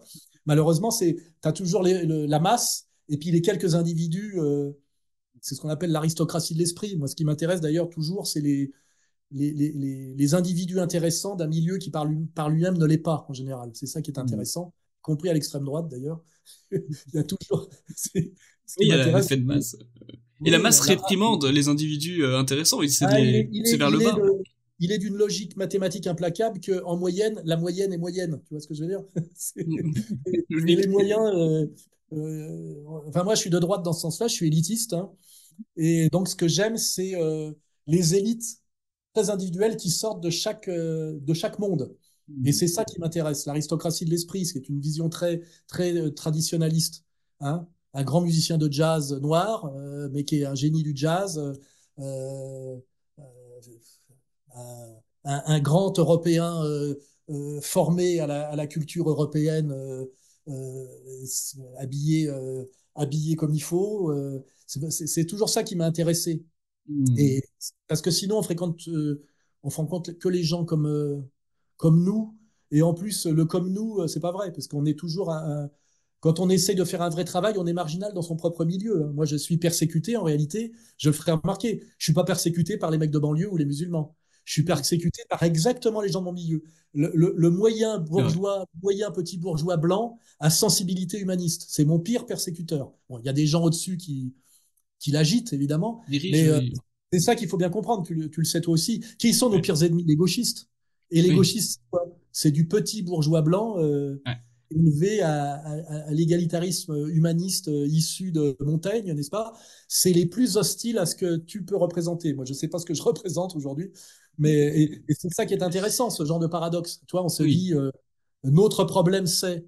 En fait, tu remarques, tu te rends compte assez rapidement que les mecs d'un certain monde qui est problématique. Hein. Bon, on va parler des banlieues Mm. réussies. Et souvent, tu vas discuter avec eux, ils vont te respecter relativement pour Oui, c'est des vrai. valeurs traditionnelles. Et Ouais. votre ennemi commun, c'est le petit bourgeois gauchiste qui aujourd'hui marche derrière le fils Glucksmann Mm. ou même LFI. Ouais. Tout ça, c'est ce qui m'intéresse dans ce que j'écris, ces effets de paradoxe, et qui fait qu'il ne faut pas trop être un peu lourdingue sur les luttes à mener, et puis Ouais, même pas être trop parfois. dans la structure, ouais. Oui, parce que ouais, ça m'est arrivé parce que dans une échelle pardon beaucoup moins importante que la tienne, évidemment, je me suis déjà fait reconnaître par exemple par des Arabes dans la rue, en banlieue, dans des magasins, et ça s'est toujours très bien passé parce que même s'ils venaient parfois avec une intention relativement malveillante, en discutant, bah ils se rendent compte que finalement, je Des connais valeurs très bien communes. Il y a des l'islam, valeurs il y a des communes. valeurs Hein. communes, que je défends mon identité, etc. Alors que les antifas, c'est absolument Ah impossible bah, de les cassage de raisonner ou de les gueule. canaliser. On Voilà, te c'est casse ça. la gueule immédiatement, immédiatement. Absolument. Il n'y a pas d'échange, il n'y a pas de Ah bah, discussion, il n'y a comment? pas de... Voilà. Et ça, c'est ce que j'appelle la gauche du travail, la droite des valeurs. C'est que quand tu as Mm. des valeurs, il y a des gens qui se retrouvent sur des valeurs, respect de la famille, respect de la hiérarchie, respect d'une certaine protection des femmes aussi. On protège nos femmes, on les abandonne pas, tu vois, à des gens qui seraient censés être plus virils que nous, soi-disant, etc. Donc ça, c'est tout, c'est en valeur absolue, c'est compris. Et puis la gauche du travail, c'est ceux qui font le boulot. Ce que je n'aime pas, c'est les parasites. Et des parasites, il y en a partout parce que je crois quand même que le monde est fait par ceux qui le produisent et le reproduisent. Ce qu'on appelle la morale du primat de la production. Respect du travailleur. Et le gros travailleur en France, c'est qui? C'est le patron de PME, qui est surtaxé par l'URSSAF, etc., qui crée le grand créateur d'emplois et qui se tape des journées où il est le premier arrivé, le premier couché, et qui, en cas où il se pète la gueule, n'a pas le chômage. Hein. Ouais. Il sacrifie son capital pour sauver son entreprise et il se retrouve avec rien. Et moi, j'estime qu'un mec de gauche aujourd'hui, puisque justement les formes doivent changer, évidemment défend un prolétariat qui mérite d'être défendu, mais l'injustice maximale, elle est faite sur le petit patron qui est décrété comme de droite et qu'on associe au MEDEF. Je ne sais pas si tu vois la dégueulasserie. Alors que le Ouais. MEDEF, le grand capital transnational et optimisé fiscalement, est son pire ennemi. Son pire ennemi. Et ça aussi, j'ai rencontré toute ma vie, j'ai rencontré des gens un peu cons, des petits patrons qui n'ont pas le temps de se former politiquement, qui me disent, moi, je suis de droite, je vote de droite. Je dis, mais t'as aucun rapport avec le MEDEF. Je veux dire, si tu regardes ce qui a été le processus de mondialisation, de délocalisation depuis les années 80, ton pire ennemi, c'est pas la masse salariale, c'est le patronat hors sol, le patronat hors Mm. sol. Bien sûr, C'est ce qui s'est passé en économie depuis 50 ans. bien Et sûr. ça a été ma pédagogie qui est toujours malheureusement un peu paradoxale et qui va contre la doxa de tous les partis politiques. Parce que personne n'a intérêt à faire comprendre ce genre de subtilité vraiment. Je dis pas que le RN là-dessus, c'est pas le pire hein, des partis. Hein. Ils sont quand même capables d'avoir une analyse socio-économique qui tient à peu près la route. Mais aujourd'hui, on oblige Marine de l'infléchir énormément à cause de la question israélo-palestinienne. Hein. Mm. Voilà, c'est de tout mettre sur c'est quelque part. Jean-Marie Le Pen était sorti du racial pour aller de plus en plus vers le social, et Marine retourne au racial, ce qui veut dire que le passage du FN de la fin de l'époque Le Pen à l'époque Marine aujourd'hui est un virage d'extrême droite. C'est ça qu'il faut comprendre, qui est appelé dédiabolisation par ceux qui ont le pouvoir. Parce Ouais. qu'eux-mêmes, pour leurs intérêts bien compris, ont inversé la donne. Hein. Le Mm. passage de Julien Drey à Golnadel, on le voit bien qu'aujourd'hui, il joue à s'engueuler sur les plateaux. Hein. On voit bien Mm. que le juif de droite a pris le pouvoir sur le juif de gauche à l'intérieur même de la communauté et à l'intérieur du CRIF qui donne le là à la politique française. Donc moi, si je veux être un peu malin, je dis, mais le problème que j'ai avec Marine aujourd'hui, c'est qu'elle est retournée à l'extrême droite de ce qu'était tu sais, le front dans les années 70. Tu vois. Ouais. Et c'est la 72, réalité. C'est la réalité, c'est-à-dire du racialisme. Elle fait du racialisme, tu vois. ouais, un peu identitaire, Ah je vois oui, l'idée, oui, bien effectivement. sûr. Oui. Et Oui, d'ailleurs, bien sûr. elle se fait doubler à droite par quoi? Par Zemmour et demain par Sarah Knafo, qu'on va faire monter beaucoup. Mais justement, j'allais te poser la question, parce que un candidat qui, pour le coup, essaye de, comment je pourrais dire, de séduire le patronat, à l'inverse de Marine Le Pen, ce serait plutôt Éric Zemmour aujourd'hui. Et dans votre livre, tu écris que Zemmour a prouvé que juif patriote est un oxymore. Et j'aimerais te demander en quoi Reconquête a prouvé que juif et patriote sont des termes contradictoires. Bah parce que d'abord, on voit que sa boussole, c'est quand même Israël et la communauté juive, et qu'en fait, ce qui est important, c'est sa fonction. Zemmour est un journaliste cultivé et il est relativement honnête. Et son honnêteté, ça a été de dire, aujourd'hui, il y a un danger en France qui est l'immigration arabo-musulmane et islamique parce qu'elle est beaucoup plus antisémite que la vieille droite qui finalement a cessé de l'être. Hein. C'est ça la vision de base. Et ils disent donc, il faut arrêter de se focaliser sur l'extrême droite et montrer du doigt les Français d'origine immigrée. On sait très bien que d'origine immigrée, ça ne veut pas dire des Suédois, hein, parce que l'immigration, c'est un terme abstrait. Ça veut dire Afrique saharienne et Vers subsaharienne. le nord. Et le marqueur, parce que c'est un type relativement honnête et qu'il est venu à la politique récemment, il a dit, en gros, il faut se réconcilier avec Pétain. Hein. C'était ça l'idée. Et c'est Je me ça. rappelle. Et là, j'insiste, qui a flingué Éric Zemmour politiquement? La question, je te la pose. Qui l'a Bah, flingué? comme ça, beaucoup de gens diraient que c'est la guerre en Ukraine. Je sais pas si c'est un lien réellement, Non, non, mais mais... je veux dire, au niveau des instances françaises, Ah! qui a décidé à un moment donné de le diaboliser? Qui l'a Hum, diabolisé? J'essaie de me rappeler, la campagne de 2022. Oui, c'est les médias, mais lesquels en question? Moi, je vais te le dire plus simplement, c'est le CRIF qui a, Le dit CRIF. qui a Ok. diabolisé Zemmour en le traitant d'antisémite sur l'affaire Pétain. C'est-à-dire qu'en réalité, je vais te faire de la sociologie précise. Il y a deux catégories de juifs en France très distinctes. Il y a les juifs d'origine qu'on appelle séfarades abusivement, qui sont des juifs du Maghreb, qui sont en général de la petite bourgeoisie juive, qui vit relativement, c'est sarcelle, on va dire, symboliquement, au contact des Français d'origine immigrée, et qui se prennent réellement une violence dans la gueule sur la cause palestinienne, sur la délinquance, sur l'idée du juif dominateur qu'ils ont vécu au Maroc et en Algérie, il ne faut pas oublier, le décret Crémieux, etc. Donc ce juif de gauche, on va dire ce juif de gauche, non pas politiquement, mais socialement, ce petit bourgeois juif originaire d'Afrique du Nord, qui est un rapatrié d'Algérie, pour dire simple, lui, il est zémourien. Il est zémourien, parce que son problème, ce n'est pas de savoir si la grand-mère ashkénaze est morte dans les camps, c'est ce qu'il vit au quotidien, si tu veux, par rapport à l'arabe de banlieue. Ouais. Mais le problème, c'est que le pouvoir juif en France, c'est le CRIF. Et le CRIF est encore tenu par une vieille bourgeoisie ashkénaze qui est encore sur la rente shoatique.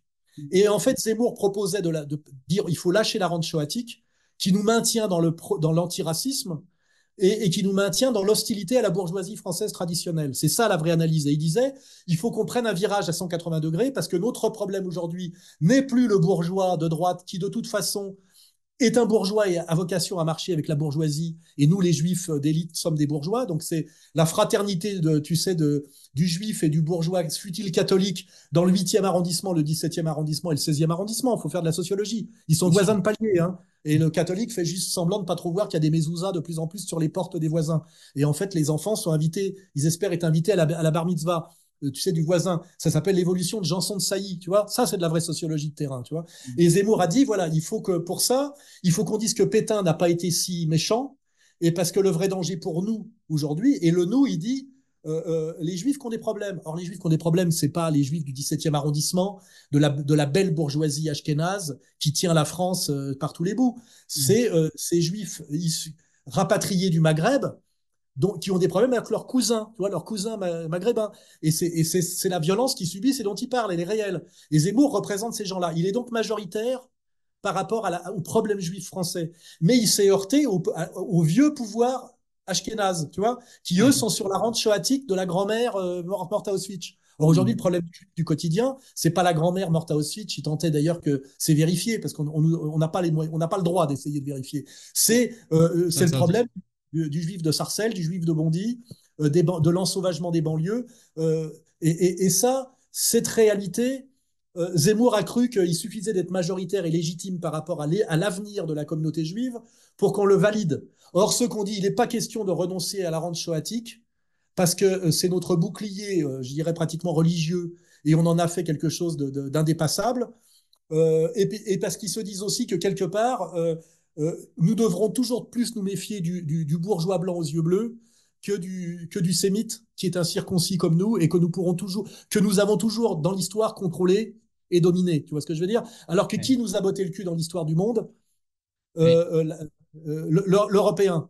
C'est lui qui reste le danger éternel. Donc il y en a un qui est sur une séquence historique actuelle qui dit le vrai danger pour nous, les Juifs, c'est le bougnoul réislamisé. L'antisémitisme, Et l'autre ouais. qui dit non, non, le danger éternel reste le blanc aux yeux bleus. Tu vois? Parce que n'oubliez pas Ouais. que ces gens-là ont une conscience raciale religieuses, historiques, tu vois, qui nous interdisent à nous, mais eux, ils l'ont totalement. Et c'est là Hmm. où Zemmour s'est fait disqualifier en étant traité d'antisémite par le CRIF. Les seuls qui avaient le moyen de disqualifier Zemmour, c'était ni toi, ni moi, ni même la gauche. C'est la communauté juive dominante qui a décidé que la proposition que faisait Zemmour, ils n'en voulaient pas. Parce que quelque Hmm. part, ils s'en foutent aussi du juif du quotidien, tu vois ce que je veux dire? Ouais, bien sûr. Eux, là, c'est pour se maintenir eux dans leurs valeurs, etc. Donc, on a une lutte des classes à l'intérieur de la communauté juive, qui n'est pas une communauté monolithique, tu vois. Et Zemmour représente l'avenir de la communauté, qui est en fait les juifs d'Afrique du Nord, dont le problème est la délinquance, on va dire la délinquance ethnique, tu vois, Mais avec la tu- cause palestinienne, etc.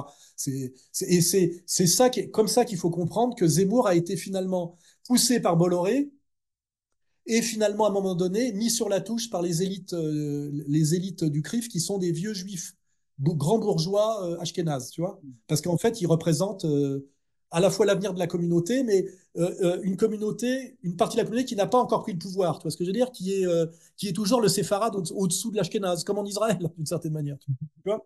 Tu penses que ça Et, déclasse automatiquement Sarah Knafo ou pas du coup? Parce que Sarah eh ben, Knafo, elle a pas la Sarah même histoire. Knafo, elle est moins impactée que Zemmour parce que c'est Zemmour qui a eu le discours. D'abord, Zemmour, c'est un mec qui est fasciné par la droite française traditionnelle. On était très amis pendant des années. Il a une vraie fascination pour la droite, voire l'extrême droite de souche.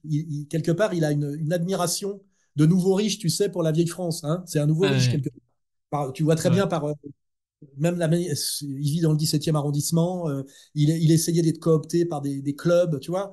Il veut en être, tu sais, ça s'appelle le juif de cour, tu sais, qui fait plus, au 19e siècle, il aurait acheté un titre, tu sais, un titre nobiliaire, tu vois. De blesse, Il ouais. aurait fini baron, tu vois, tu vois, il aurait fini baron. Alors que Sarah Knafo, c'est une femme, elle n'a pas fait les mêmes déclarations, tu vois, elle est moins marquée. Donc je pense qu'aujourd'hui, dans le tandem Zemmour-Knafo, des gens comme Attali, on va dire, miseront beaucoup plus sur Sarah Knafo que sur Zemmour, tu vois. Ok, Je intéressant. pense. Donc elle est pas Et encore grillée finalement, on va elle n'est dire. pas grillée. Ok. Et surtout, elle a un avenir parce elle est très formée. Puis c'est une femme aussi, ça aide. Tu vois, je veux dire, pour la mettre face à Marine Le Pen, tu vois, pour essayer de déclasser Marine à un moment donné, tu peux le faire beaucoup plus facilement par Sarah Knafo, tu vois, que par Ah, Zemmour, tu vois. j'aurais plus pensé Mario Maréchal pour remplacer, on va dire, Marine dans l'esprit collectif. Ouais, mais ça, Peut-être c'est que l'esprit collectif de nous, de notre monde à nous, tu vois, quelque part. Ah oui, oui. Je te parle que la Pas trop eu le communauté, temps. ils n'ont rien contre Marion Maréchal, mais je pense que Sarah Knafo, d'abord, excuse-moi, elle est plus opiniâtre. Elle est plus bosseuse, à mon avis, que Marion Maréchal. Je la connais depuis qu'elle a 18 ans, Sarah Knafo, tu vois. Elle en veut, tu vois. Elle va au salon de Ouais, ouais, l'agriculture, ouais. elle caresse les bêtes à poil, tu vois. Tu sens qu'elle en veut, tu vois. Et je crois qu'elle a un avenir politique certain. Hein. Ok. On peut en parler, des gens qui vont revenir. Villepin, sans doute, est peut-être programmé pour limiter la catastrophe au niveau des prochaines présidentielles. C'est sans doute, on le voit monter beaucoup parce qu'il est à la fois de droite et de gauche sur les divers sujets, en même temps sous contrôle. Je vois un avenir, si tu veux, à Sarah Knafo, à Villepin. Parce que là, il faut renouveler hein, le personnel. Hein. Quand Ouais. on n'arrive pas à Bayrou Premier ministre, c'est qu'on est au bout du bout. Et après, il n'y a plus que Gérard Larcher, tu vois. Ouais, super. Bah, c'est Après, tu l'état de vois, la France. là, on fait de la politique. On fait de la politique, tu Oui, vois. Et bien moi, sûr. c'est le genre de discussion à l'époque que j'avais avec Jean-Marie Le Pen sur d'autres sujets. Mais tu vois, c'était ce même niveau de raffinement argumentaire et c'était très agréable. Et ça, je le dis avec beaucoup de respect, c'est pas le genre de discussion que je peux avoir avec Bruno Gollnisch, tu vois, par Ah exemple, ouais, ok, je vois plus, l'idée. qui Ouais, est parce que beaucoup trop, plus trop de la structure. de la Pas assez de droite fulgurance. platonicienne, tu vois, genre, Hmm. tu sais, les Ouais. gens qui répètent qu'ils sont de droite indéfiniment. Moi, je sais pas, je suis de gauche et de droite selon les sujets, tu vois, et puis je m'en fous, quoi. Ce que j'essaye, c'est de taper au plus juste. Tu Bien vois, sûr. si tout ton problème, c'est de savoir si tu es de gauche ou de droite, Oui, c'est que tu t'as rates le compris à train. la politique. Bah, tu rates le train, quoi. C'est ça. T'es trop en retard. T'es trop en retard. Ouais. T'es bloqué au RPR, quoi. Globalement. À cette époque. Non mais effectivement c'est intéressant aussi, je passe un peu d'un sujet à l'autre parce que je reviens sur les États-Unis avec notamment Elon Musk, Elon Musk qu'on ne présente plus, l'homme le plus riche de tous les temps et de très très loin, et vous dites à un moment dans votre livre, Elon Musk, je sais plus la formulation exacte parce que vous dites pas que c'est mérité, mais qu'il y a rien d'étonnant à avoir un enfant transsexuel lorsqu'on fait la promotion du transhumanisme. Donc moi c'est pas tant ce que vous pensez sur Elon Musk, même si ça peut m'intéresser, ce que j'aimerais savoir c'est votre opinion sur le transhumanisme plutôt. Bah non, l'idée, c'était de montrer qu'il y avait une contradiction intellectuelle chez Elon Musk parce que le transsexualisme est une des formes du transhumanisme. Hein. C'est l'idée que l'homme est maître de lui-même intégralement, jusqu'à même à sa constitution naturelle et ontologique, et qui peut Mm. donc tout faire. Donc c'est le prométhéisme, c'est l'hubris, mais qui, à un moment donné, a passé un palier. Avant, tu sais, on était dans l'idée de l'homme nouveau, qui était l'homme nouveau par les progressistes, hein, les Hegeliano, enfin, ça commence avec l'humanisme français, puis ça finit avec Marx, tu sais, Mm. la table Ouais, bien sûr. rase et l'homme nouveau. Et l'homme nouveau, c'est dire que les conditions sociales font l'homme, et qu'en fait, si on change les conditions sociales, on peut changer l'homme radicalement. L'idée de l'homme nouveau. Bon, ben, on s'est pris l'URSS dans la gueule, 70 ans d'expérience, et on s'est rendu compte que c'était pas si facile que ça.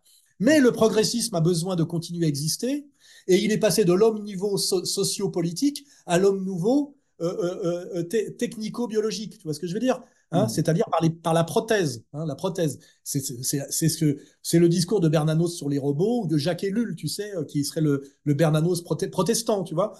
Ouais. Et quand tu te dis que tu es un militant du transhumanisme comme Elon Musk, et que tu ne peux pas t'étonner qu'un de tes enfants soit devenu une femme, parce que finalement, Mm. lui, il adhère aussi au transhumanisme. Le transsexualisme est une des branches du transhumanisme, et ça participe de la même vision, tu Bien vois, sûr. que de l'homme sans limite, tu vois, de De l'homme. choisir sa Et, nature quelque part. ouais, ouais, et qui faut bien le comprendre historiquement. Il a fallu que l'homme nouveau, l'idée du progressisme continue d'exister parce que c'est au cœur la transformation est au cœur de l'homme, je dirais, parce qu'il est doué du langage et de la fonction symbolique. Et par définition, l'homme est un homme de progrès. Il ne peut pas rester tel quel. Le chien est un chien depuis l'éternité. Je le dis, Mm. il pisse sur le même réverbère depuis la nuit des temps. Nous, euh, bah, simplement par le vêtement, tu remarqueras qu'on n'a pas arrêté de s'habiller différemment. Mais par Ouais. contre, c'est s'habiller.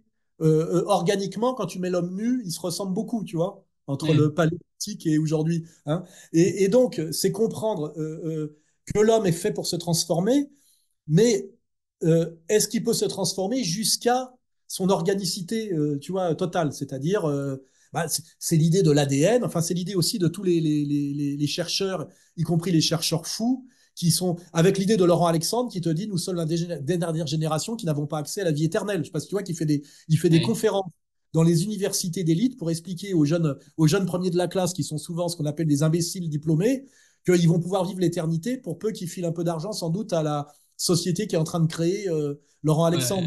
Ouais. On voit toujours qu'il y a cette espèce, tu sais, comme les mecs qui se cryogénisaient dans les années 70 pour qu'on les réanime. Oui. Entre-temps, la société de cryogénation a fait faillite.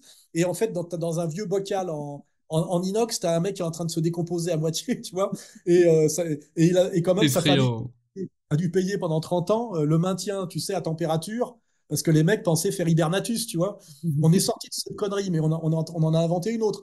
Alors, il y a à la fois ce rêve prométhéen, d'hubris, etc. Puis en même temps, il y a toujours des petits malins qui montent un petit business sur l'angoisse de la mort, qui est d'autant plus grand qu'on ne croit plus en Dieu. Tu vois, le vrai Bien problème sûr. aujourd'hui, c'est que les gens n'ont plus peur de l'enfer et sont très, très angoissés de disparaître intégralement avec la mort. Avant, il n'y avait pas de problème. On l'attendait même avec bonheur si on avait eu une vie d'honnête homme, parce qu'on disait la souffrance est derrière. Mm. Euh, euh, La foi en et l'espérance. c'est pour ça que j'ai un certain respect pour les gens qui croient encore comme les musulmans, qui te disent ce qui se passe, c'est ce qui se passe après. Nous serons jugés pour ce que nous avons fait ici. Donc la vie n'est pas vu, pas pris, tu sais, Ouais. les dégueulasses matérialistes du pas vu, pas pris, mais quelqu'un me regarde, une instance supérieure me regarde et me jugera après ma mort. Et donc, à la fois, tu sais que ta vie, qui est toujours difficile, il n'y a pas de vie facile pour personne. Il y a les drames humains, les drames familiaux. Il Bien faut quand sûr. même, j'ai appris ça, moi, quand j'ai dépassé la lutte des classes, c'est que même les bourgeois souffrent, tu vois. Bien sûr. Ils souffrent d'autre chose que de se faire des plaies aux mains en travaillant avec.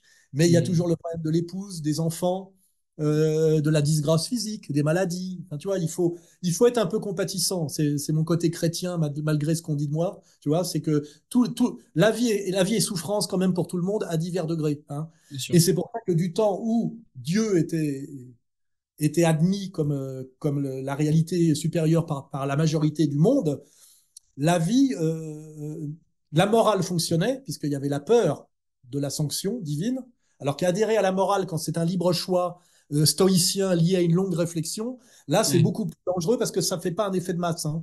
Moi, je crois quand même à la nécessité de la foi du charbonnier, tu vois.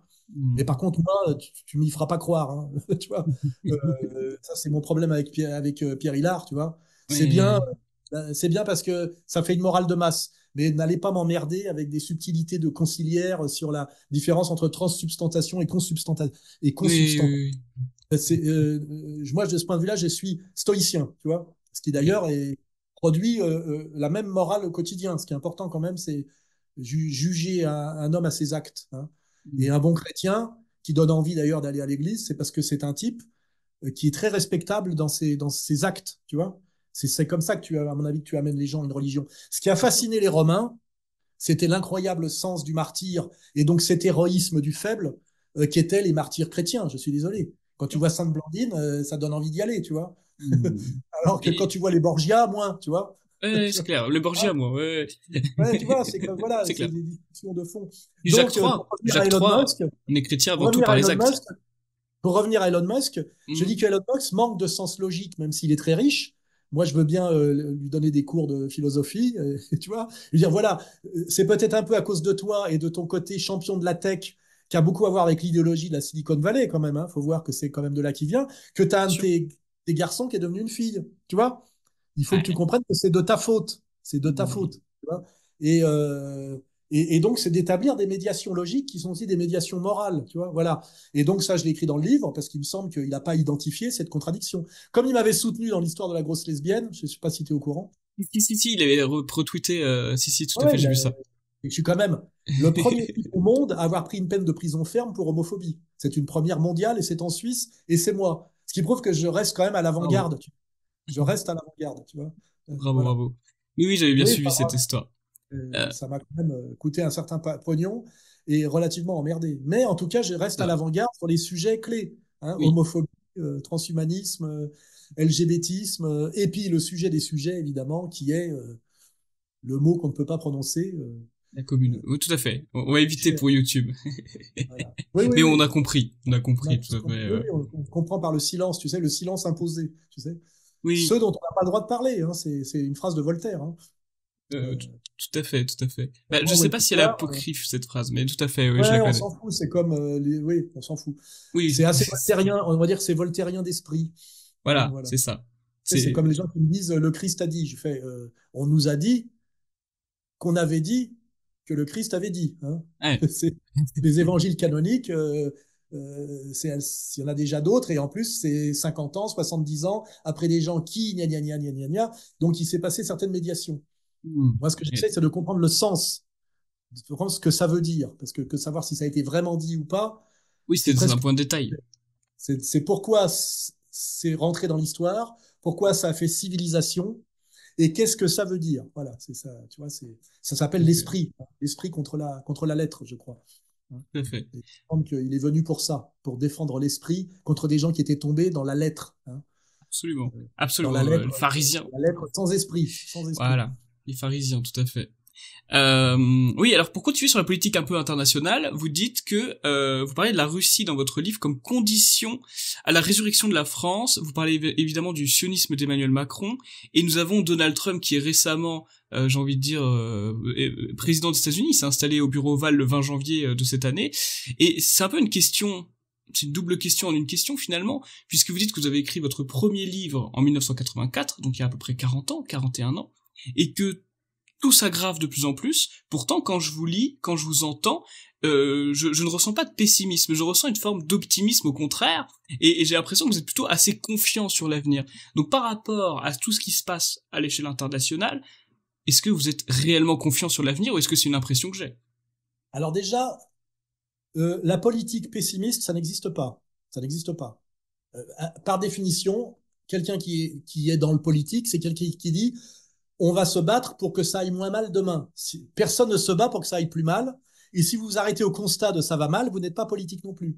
Vous êtes déclinologue, à limite Todd, vous voyez, mais vous adhérez pas à... Et puis sinon, par exemple, vous faites Sioran. Vous avez essayé quelque chose à une époque en Roumanie, ça n'a pas marché, vous êtes un perdant de l'histoire, et après vous écrivez Syllogisme de l'amertume, et vous passez, je dirais, de l'action politique au témoignage esthétique. Il faut que ce soit beau en plus, parce que sinon vous avez des ennuis, hein. Mm. Il faut que vous soyez sauvé par la beauté. Les bourgeois aiment quand même bien, ont un certain goût de la beauté.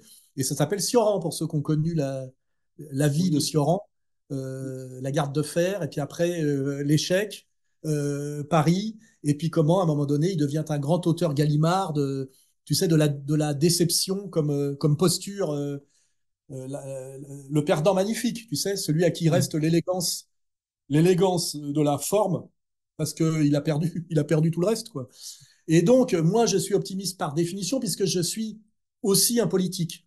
Donc, je dois dire, d'abord, ce que je fais remarquer, moi, c'est toujours mon côté quand même marxiste, c'est que les gens qui peuvent regarder le monde s'effondrer comme un spectacle, c'est parce que ce monde ne leur tombe pas directement sur la gueule. Parce que c'est pas pareil de regarder le monde tomber devant toi, loin de toi, que le monde te tomber dessus. Tu vois ce que je veux C'est dire? clair. Et moi, je parle au nom des gens qui se prennent le monde en pleine gueule, tu vois? Mm.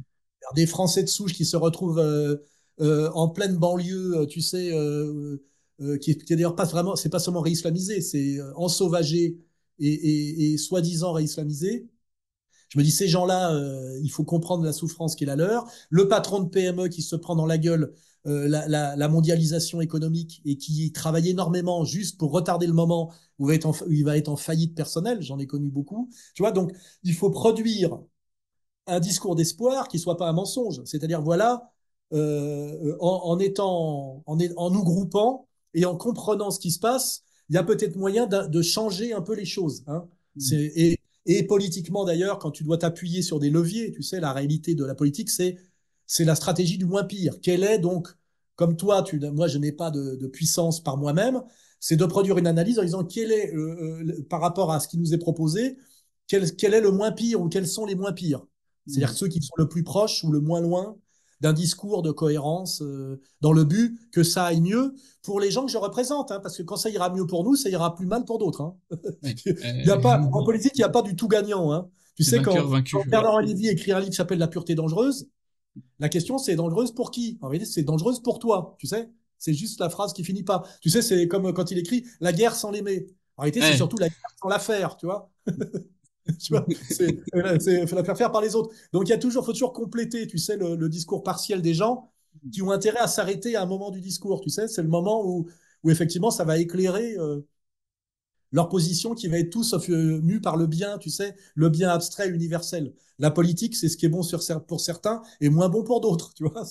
Et que les gens, voilà, il n'y a pas de. Alors, c'est des questions philosophiques profondes. La question de l'intérêt général, par exemple, chez Rousseau, pose cette question, tu vois, d'une politique qui peut être globalement bonne. Ça veut dire qu'il faut que tu aies une idée des gens qui sont du côté du bien et ceux qui méritent pas d'être bénéficiaires de l'intérêt général parce qu'ils sont les ennemis de l'intérêt général, tu vois. C'est-à-dire que c'est toujours on peut rejoindre Carl Schmitt.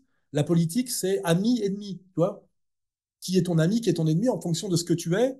Déjà, ce que tu es, tu l'as pas choisi forcément. Et ce que tu es te donne une direction où aller. Qui en général, il y a une espèce de logique de ton être social. Tu vois, si tu es Oui. patron de PME, tu essayes de faire prospérer ta PME, qu'elle fasse pas faillite dans une situation de concurrentielle, tu vois, Ça a etc. beaucoup de sens. Et donc là, c'est pour ça que moi, je suis un optimiste parce que la politique est la catégorie de l'optimisme raisonné, on va dire, tu sais, comme on disait à l'époque que le marxisme était un espoir savant, tu sais l'idée de l'homme nouveau, c'était un pari pascalien, c'est que la situation n'est pas terrible, notamment, d'ailleurs, elle n'était pas terrible en 1830 en Angleterre, en 1870, quand tu étais issu de l'ancienne paysannerie devenue prolétaire, la Mm. situation n'était pas terrible. La promesse des Lumières n'avait pas été tenue pour ces gens-là. Tu vois, C'est clair. C'est donc, clair. tu incarnais un espoir raisonnable, raisonné, c'est-à-dire par un combat politique, on a une petite chance d'améliorer notre situation, hein, Mm. euh, et effectivement d'aller du pire vers le moins pire. C'est ça la politique, hein. C'est pas les lendemains qui chantent et le retour au jardin d'Éden, hein. C'est pas comme ça. Ou alors, tu fais de la thé religieux, je sais pas. C'est la Moi, théologie. c'est pour ça que je dis à un moment donné, Pierre Hillard, il sort de la politique. Et moi, ça m'agace parce que un mec qui sort de la politique sans s'en rendre compte et sans le dire devient quelque part un type qui devient nuisible politiquement pour son propre camp, tu vois. Mm. Quand il te dit il n'est pas question de collaborer avec Poutine parce que il n'est pas catholique et qu'il n'a pas respecté les prescriptions de Fatima sur la consécration de la Russie à la Vierge Marie. À un moment donné, tu es gentil, mais il y a un type qui lutte contre le LGBTisme, tu vois. Et alors qu'on veut nous vendre ça à tout prix. Moi, j'ai des enfants, sans doute que lui n'en a pas. Ça explique aussi beaucoup de choses, hein. Tu as remarqué que tous Oui. les leaders de l'Union européenne, qui sont non seulement des Young Global Leaders, mais sans enfants. Ah, c'est C'est-à-dire vrai. quand tu n'as pas d'enfants, après moi le déluge est tout à fait acceptable. Mais quand tu as des enfants, tu te poses la question de savoir quelle va être la vie de tes gosses demain. C'est pour ça que moi, j'estime qu'il y a des conditions préalables pour être un élu, presque, enfin au plus haut niveau, je pense, c'est avoir une épouse et des enfants. C'est pour Comme ça que je ça, trouve tu que les femmes. les homosexuels ont pas le même rapport à la politique, je trouve. Bah, Je l'ai et j'ai vu au remarqué qu'il RN y en a à de cause de plus en ça. plus dans la politique et Bien qu'on en sûr. coopte de plus en plus. Et j'ai des textes dans le livre, dans mon nouveau livre. Rappelons-nous que je suis là pour promouvoir un livre. Absolument. J'explique pourquoi, dans une période actuelle, on coopte à tel point les homosexuels pour des tas de Hmm. raisons. Des tas de raisons, effectivement, on pourrait m'attaquer pour ça, mais parce qu'il y a une psychologie de l'homosexuel, il y a une réalité sociale de l'homosexuel par rapport au rapport homme-femme. Parce que je rappelle que l'homosexuel, c'est celui qui ne veut pas aller avec l'autre. Je rappelle, hein. Bien sûr. C'est pas une ouverture, hein, c'est une fermeture, hein. Bien sûr. Parce que moi, Homo égale. je me coltine les femmes depuis mon plus jeune âge. Ça a été mon plus grand sujet, avec un autre sujet. Euh, Otto Weininger dit que ces deux sujets sont liés. Très intéressant. Ah oui. Ah bah oui, il faut lire, si tu as lu Bernays, on en parlait tout à l'heure, si Ouais. tu veux aller plus loin pour comprendre le rôle de la femme et sa manipulation par une certaine communauté dominante, tu lis Sexe et Ah caractère oui. d'Otto Weininger. C'est d'autant Ouais. plus intéressant que c'est un juif viennois, mort à 23 ans, dont les grands génies de l'école de Vienne, Freud, même, je crois, euh, Il y ces avait- grands esprits, tu sais, juifs viennois, ont dit que c'était le plus grand génie qu'ils aient connu. C'est suicidé à 23 ans, hein. Et c'est un livre qui est réédité chez Contre-Culture, Sexe et caractère d'Otto Weininger. Et c'est incroyablement éclairant pour comprendre notre présent, là, tu vois, cet Bon. hyper-féminisme qui accompagne aussi un hyper-shoatisme, et qu'en fait tout ça parle de la même vision du monde, de la même domination, etc., etc. Donc voilà, Donc n'hésitez lisez pas à l'acheter sur Contre-Culture Sexe et et caractère d'Otto Weininger. utiliser le code INGER5 pour avoir 5% de réduction à partir de 20 € d'achat sur tout le site. Ah, parce que moi, mon travail, c'est d'être éditeur aussi, et Bien d'éditer sûr. des livres qu'on ne peut plus trouver ailleurs, parce que je pense qu'il y a un vrai effondrement. C'est un autre sujet que je traite un petit peu dans le livre. Il y a beaucoup de gens qui se plaignent de l'effondrement du QI par l'ensauvagement de la France et par la montée, on va dire, de l'Afrique, de l'Afrique. Je L'immigration. rappelle que ça est la conséquence de la guerre de Libye, qui a été voulue par Bernard Lévy et exécutée par Monsieur Nicolas Sarkozy. Je rappelle, pour penser que la question est une question gauche-droite, si on a une déferlante de migrants sur l'Europe, c'est à cause de l'assassinat de Kadhafi qui a été perpétré par, on va dire, les milices privatisées de Sarkozy sur ordre de Bernard-Henri Lévy. Je le rappelle, hein, il faut, C'est il vrai. faut établir les responsabilités et les médiations. Et donc, pour pas sortir de mon sujet, je pense qu'il y a deux raisons à l'effondrement du QI, si tant est que le QI est quelque chose qui veut dire quelque chose, mais je crois quand même nier que le QI existe, c'est un peu exagéré. Après, bon, il faut le relativiser parce que c'est un critère qui intègre des paramètres qui sont globalement les nôtres, hein. Mais bon, on s'est quand même hissé au sommet du monde technicien, donc ce point de vue-là, c'est valide, hein, parce que la modernité, c'est la maîtrise des mathématiques appliquées et la maîtrise de la technique, hein, c'est rien d'autre, hein. Absolument. Après, bon, j'adore Evola et comment ils s'appellent, les traditionalistes qui, eux, tu vois, sont radicalement dans un autre monde, qui est Ouais, d'ailleurs très intéressant. bien sûr. Euh, et donc, pour ne pas dévier, Et je trace. une des choses qui fait effondrer le QI aujourd'hui, c'est le smartphone. Le smartphone. C'est-à-dire la disparition. On est en train de sortir de l'épopée de la séquence Gutenberg, hein. On est en train de sortir en ce moment, au niveau de nos enfants, de la séquence Gutenberg, de la séquence du livre, ce qui est fondamental, hein. Parce que Bien sûr. Gutenberg, c'est pas l'imprimerie, c'est facile. Le livre, la culture par le livre et ce qu'implique le livre. Aujourd'hui, la jeunesse, même les jeunes intelligents, tu peux pas y couper. Je vois dans mon entourage des enfants de 18 ans, le smartphone, Instagram, TikTok. Et ça te transforme la capacité de penser, la capacité de concentration. Et ça, c'est un vecteur d'effondrement du QI. Bien Et il n'y a sûr. pas besoin d'aller chercher les noirs et les migrants. Tu vois, tu vois ce que je veux dire? L'enfance blanche TikTokisée et l'autre côté de la mâchoire, effectivement, l'Africain migrant, effectivement, dont on peut supposer que son QI plafonne autour de 80. Ma Hein. génération, c'est la génération des TDAH et des 10. Les 10, vous savez, troubles, comment dire ça, la Oui, oui. concentration, de l'attention, Oui. Et évidemment. ça, c'est le monde blanc. Ça nous est imposé Ah oui, par nos mais bien propres sûr. élites, par nos propres élites, je Ah, bien rappelle. sûr. Et d'ailleurs, il y a une manière de voir qu'il y a quelque chose à ce niveau-là, c'est que les enfants de la Silicon Valley, leurs propres parents, pour reproduire des élites techniciennes, puisqu'ils sont au sommet de la technologie de pointe, qui domine tout, qui est la technologie, je dirais, de la communication et de l'information, qui est dominante dans le monde capitaliste hein, aujourd'hui. Ellul là-dessus est assez intéressant.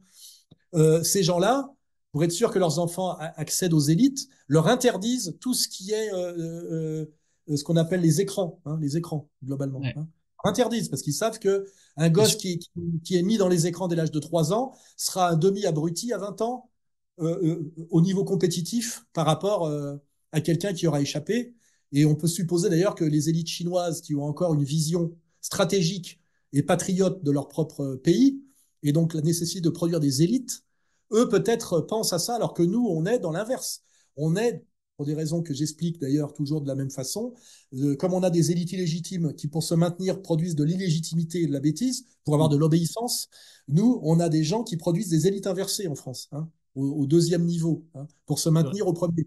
Donc, eux font autrement pour se maintenir, mais ils nous imposent, au niveau de la délégation, je dirais, de la délégation de responsabilité, ou la délégation de pouvoir, ou la délégation d'autorité, qui n'est pas l'autorité. Hein. C'est comme la différence entre le pouvoir tel que je le comprends et le pouvoir tel que Marine le comprend. Hein. Ouais.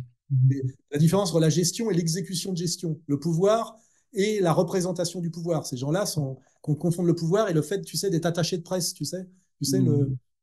ce, celui qui va dans les médias pour prendre les injures et les crachats du peuple parce que c'est lui qui porte la responsabilité des mauvaises décisions. Ces Mhm. gens-là Des sont fusibles. bien payés pour servir de bouclier aux autres, C'est surtout en ça. période de crise. C'est pour ça que c'est et donc je dis les ravages de l'écran de ce qu'on appelle oui les tablettes là tout ça parce que c'est bien au-delà de la télé. Hein. La télé Oui, bien sûr. c'était une nuit par jour, on pouvait l'éteindre et l'allumer, on pouvait pas se déplacer avec, alors que ça là le smartphone euh, bon, tout le monde est collé dessus toute la journée, y compris moi. Et ça, je m'en suis rendu compte. À part que moi, c'est pour travailler sérieusement, parce qu'on peut encore lire un peu dessus. Enfin, on lit pas vraiment un livre. Vous Pas de la lisez même pas manière. le Don Quichotte de Cervantes sur un smartphone. Hein. À un moment donné, il faut le livre, je crois. Voilà. D'accord. Et ça, je m'en suis rendu compte comment quand j'étais la dernière fois que j'étais en garde à vue. Je suis en garde à vue pour 48 heures, je me dis bon bah je m'allonge, je suis tranquille, je vais pouvoir réfléchir, machin. Et puis immédiatement, j'ai dit je vais prendre mon smartphone donc pour aller regarder des trucs, même si c'est des trucs intelligents. Et là, je vois que la prothèse a disparu. Et là, j'ai un effet momentané de panique. Un effet momentané de panique. Je suis livré à moi-même dans une cage et je n'ai pas mon smartphone. Et là, c'est là que tu vois le niveau d'aliénation du même niveau que la cigarette, tu sais, que la Ouais. nicotine. Et que tu dis, tu es dans une espèce de souffrance, de panique, parce que tu te rends compte que cette prothèse a relativement pris le pouvoir sur toi. Et là, Ouais. on est effectivement dans la théorie des prothèses, de la perte d'autonomie en voulant faire grandir ton autonomie, et là, on est dans Terminator 2, tu sais, la prothèse qui prend le Hmm. pouvoir. Tu vois, Mais je la garde à vue. l'émancipation qui tourne en aliénation, qui est un sujet Hmm. très intéressant, Bien puisque sûr. dans un premier temps, la technologie est émancipatrice. Et puis à un moment donné, il y a un effet de On est retour et elle est aliéné. aliénatoire. Alors elle est aussi émancipatrice pour certains qui commandent aux prothèses, et puis aliénatoire pour ceux qui subissent la prothèse. Ça s'appelle l'automation et l'automatisation sur les chaînes de montage, tu vois. Tout à fait. Mais Et ce tu vois, sentiment de LVMH, panique. Bernard Arnault n'est pas trop impacté, tu vois, par Hmm.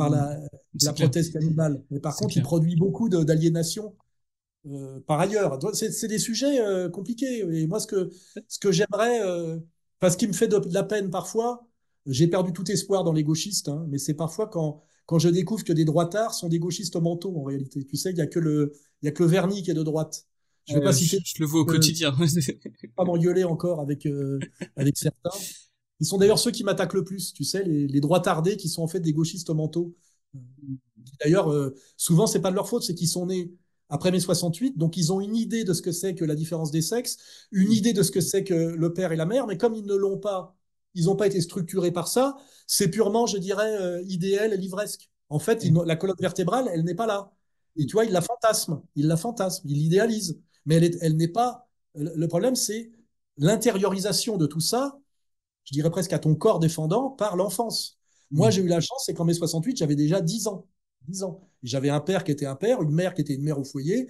J'avais les châtiments corporels, tu vois. J'avais la séparation autorité-amour, tu vois, même si c'était parfois un peu dysfonctionnel, mais ça, c'est autre chose. Et puis à l'école, c'était pareil, tu vois.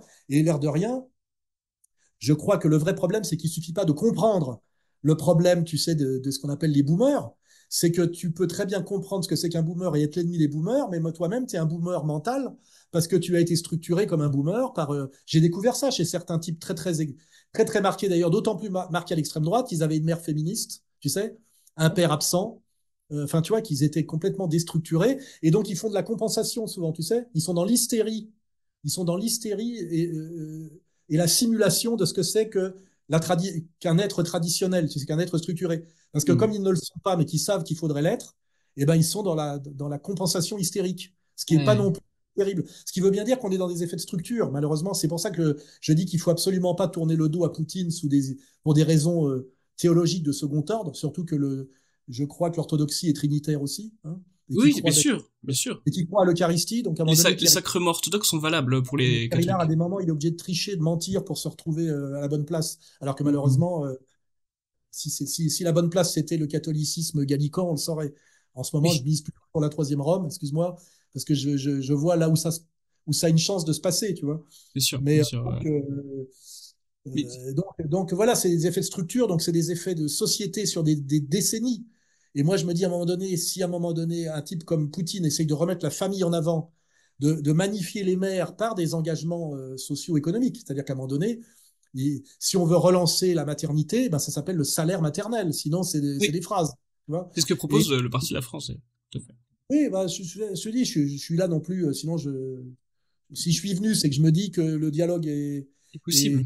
est, est possible et le respect. Le respect. D'abord, moi, je respecte. Pourquoi je respecte beaucoup plus intuitivement je dirais moralement l'extrême droite que l'extrême gauche?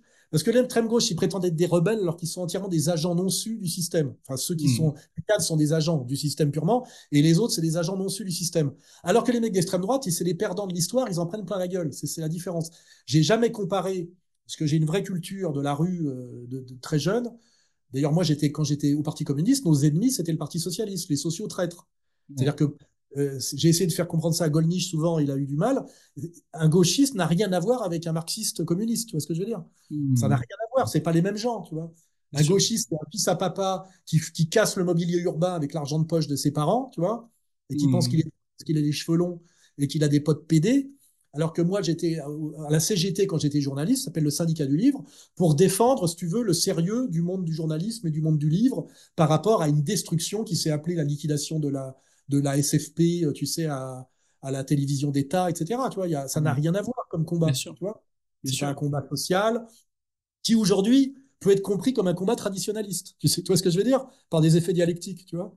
Bien sûr. Défendre, défendre le travailleur à l'ancienne avec ses valeurs, tu sais, à l'époque, qui d'ailleurs se méfiait énormément des Américains, tu sais, de l'américanisation, tu sais, défendre le vin français contre le Coca-Cola. Tu sais que tu as des spots de la CGT, du C'est PCF à comme ça. l'époque, tu vois, pour pas de Coca-Cola, tu vois. Oui, ça a Il rien à y voir a avec aujourd'hui. Oui, c'est clair. et aujourd'hui, pour des raisons, je te dis, de dialectique, comme toujours, Ouais. hein, les formes qui se transforment parce qu'il y a des constantes dynamiques qui, elles, se maintiennent, de comprendre aujourd'hui que finalement, si tu peux te projeter dans la fête de l'humanité, tu sais où j'allais à la fête de l'humain, moi, je tenais même pas, j'étais invité par le stand comme écrivain à l'époque, tu sais, à Ouais. l'époque, encore en 2002, invité Ah, euh, au oui, déjà. salon du livre au salon du livre de la fête de l'humain en 2002 pour Ok. jusqu'où va-t-on, tu vois, pour te dire que il y avait une lutte interne déjà à l'époque, tu sais, qu'il y a des gens qui voulaient sauver. Mm. Et là, d'un seul coup, si tu peux te plonger dans la fête de l'humain des années 70, tu vas te retrouver à la fête du BBR pratiquement, tu vois. Tu vas retrouver tu sais, le Gaulois, tu sais, le Gaulois bien structuré, tu vois. Bah, Et c'était c'est des ça gens qui. pro-armes, c'était des gens, voilà, qui avaient sous la famille, du virilisme. N'oublie pas que le premier ennemi du gauchiste à l'époque d'un type qui avait du talent comme Cabu, c'est ce qu'il appelait le beauf, tu sais, le beauf de Cabu. Mm. C'était un prolo en survêtement qui avait un berger allemand et dont on soupçonnait qu'un jour il voterait à l'extrême droite, tu sais, parce qu'il avait plein le cul de la délinquance dans les HLM, qui n'était pas spécialement ethnique à l'époque, mais qui était déjà, tu sais, l'ensauvagement qui est venu d'Amérique, tu sais, tu sais, le rebelle sans cause, tu sais, avec Ouais. deux personnes, Marlon Brando de l'équipé sauvage et James Dean de la fureur de, tu sais, la fureur de vivre. Tu sais, c'est Ouais, tout ça qui est fabriqué par Hollywood, hein, bien sûr. pour créer un modèle pour la jeunesse, qui était éloigner la jeunesse de la morale du père. Tu sais, d'ailleurs, c'est toujours la rébellion contre le père, l'apologie de la délinquance comme romantisme, l'excuse systématique par la fragilité adolescente. Tu vois, et tout ça, Hmm. la matrice, c'est Hollywood. Hein, c'est pas Ouais, le c'est bien, Parti communiste français, c'est pas bien sûr, l'URSS, hein, c'est pas les cœurs de l'armée rouge. Hein. C'est pour ça évidemment. que il faut bien comprendre que nous n'avons pas beaucoup d'amis dans cette histoire, tu vois, et que l'ennemi, si tu veux, l'ennemi raffiné est plus dur à identifier que l'ennemi visible. Et souvent, l'ennemi visible, il y a longtemps qu'il est disqualifié, tu vois ce que je veux dire? C'est pour ça que Hmm. moi, à un moment donné, on va peut-être ça. D'ailleurs, c'était le cas, la réalité du Front National. À un moment donné, tout le front de commerce de Jean-Marie Le Pen, c'était l'anticommunisme. Mais il y avait encore le bloc soviétique, le pacte de Varsovie, et puis un PC et un PCF très puissant et qui obéissait à Moscou, c'est vrai. Mais à partir des années 90, cet anticommuniste veut quand même dire beaucoup moins de choses, tu vois. Ouais. Tu sais, c'est la phrase euh, même un âne peut donner un coup de pied à un lion mort, tu sais. C'est un joli proverbe persan que je fais mien, tu vois. C'est facile, tu sais, c'est la lutte antifasciste de retard, tu sais que je balançais au camp d'en face, tu sais, aux Oui, gauchistes. j'ai déjà entendu le dire, ouais. Ouais, c'est très facile de lutter contre les fascistes morts, tu vois. Ouais, bien Mais sûr. aujourd'hui, il faut s'occuper des fascistes vivants. Et malheureusement, les fascistes d'aujourd'hui, c'est pas du tout les mêmes que ceux d'hier. Hein. Non, rien à voir. Comme les communistes d'ailleurs, rien à voir. Euh, C'est pour ça que Marine peut se dédiaboliser jusqu'au bout par rapport à son fascisme originel, simplement en se mettant au service des fascistes d'aujourd'hui qui sont en Palestine occupée. Tu vois, ça s'appelle les merveilles de la dialectique. Ouais. Bah, en tout cas, merci beaucoup Alain Soral d'avoir répondu à mes questions. C'est vrai que c'est un plaisir parce que l'abécédaire, ça ne permet pas forcément le développement long des idées. Donc c'était vraiment un plaisir de pouvoir développer quelques points avec vous sur cette émission. Je vous invite bien évidemment, chers auditeurs, à vous procurer le livre si ce n'est pas encore déjà fait. Rappelez-vous, Inger5, code promo pour avoir 5% de réduction, pour avoir 20 € sur tout le site, parce que je rappelle qu'il n'y a pas qu'Alain Soral comme auteur sur le site Contre-Culture. Il y aura le lien dans la description. Il y a plein d'autres auteurs que je vous invite à découvrir. Il y a même les articles de faits et documents. Donc je vous invite à découvrir tout ça. Alain Soral, je vous remercie très chaleureusement d'avoir répondu à mes questions. C'était un vrai plaisir d'avoir pu avoir ce dialogue, cet échange avec vous. Je pense que c'est très intéressant et je pense que les auditeurs ont apprécié, peu importe ce qu'ils pensent de vous, cet échange. On verra les Et commentaires. C'est toujours intéressant de voir les commentaires. absolument, commentez la vidéo, mettez un pouce bleu, évidemment, évidemment, et abonnez-vous à la chaîne si ce n'est pas encore déjà fait, et allez sur le site de Contre-Culture et d'Égalité et Réconciliation, les deux liens seront bien évidemment dans la description. Eh bien, je te remercie de ton invitation et je trouve que l'échange a très bien fonctionné. Je Hein. trouve aussi, j'ai Ça été serait très fait aussi surpris. bien avec Bégodeau, tu vois. Non mais j'étais surpris parce qu'il y a plusieurs personnes qui m'ont dit attention, ça peut être un peu compliqué. Bah pas du tout, ça n'a pas été compliqué, ça a été très simple et très appréciable. J'ai passé un très bon moment en ta compagnie, Alain Soral. Eh ben, c'est réciproque. Et rendez-vous la semaine prochaine pour une nouvelle vidéo du Parti de la France.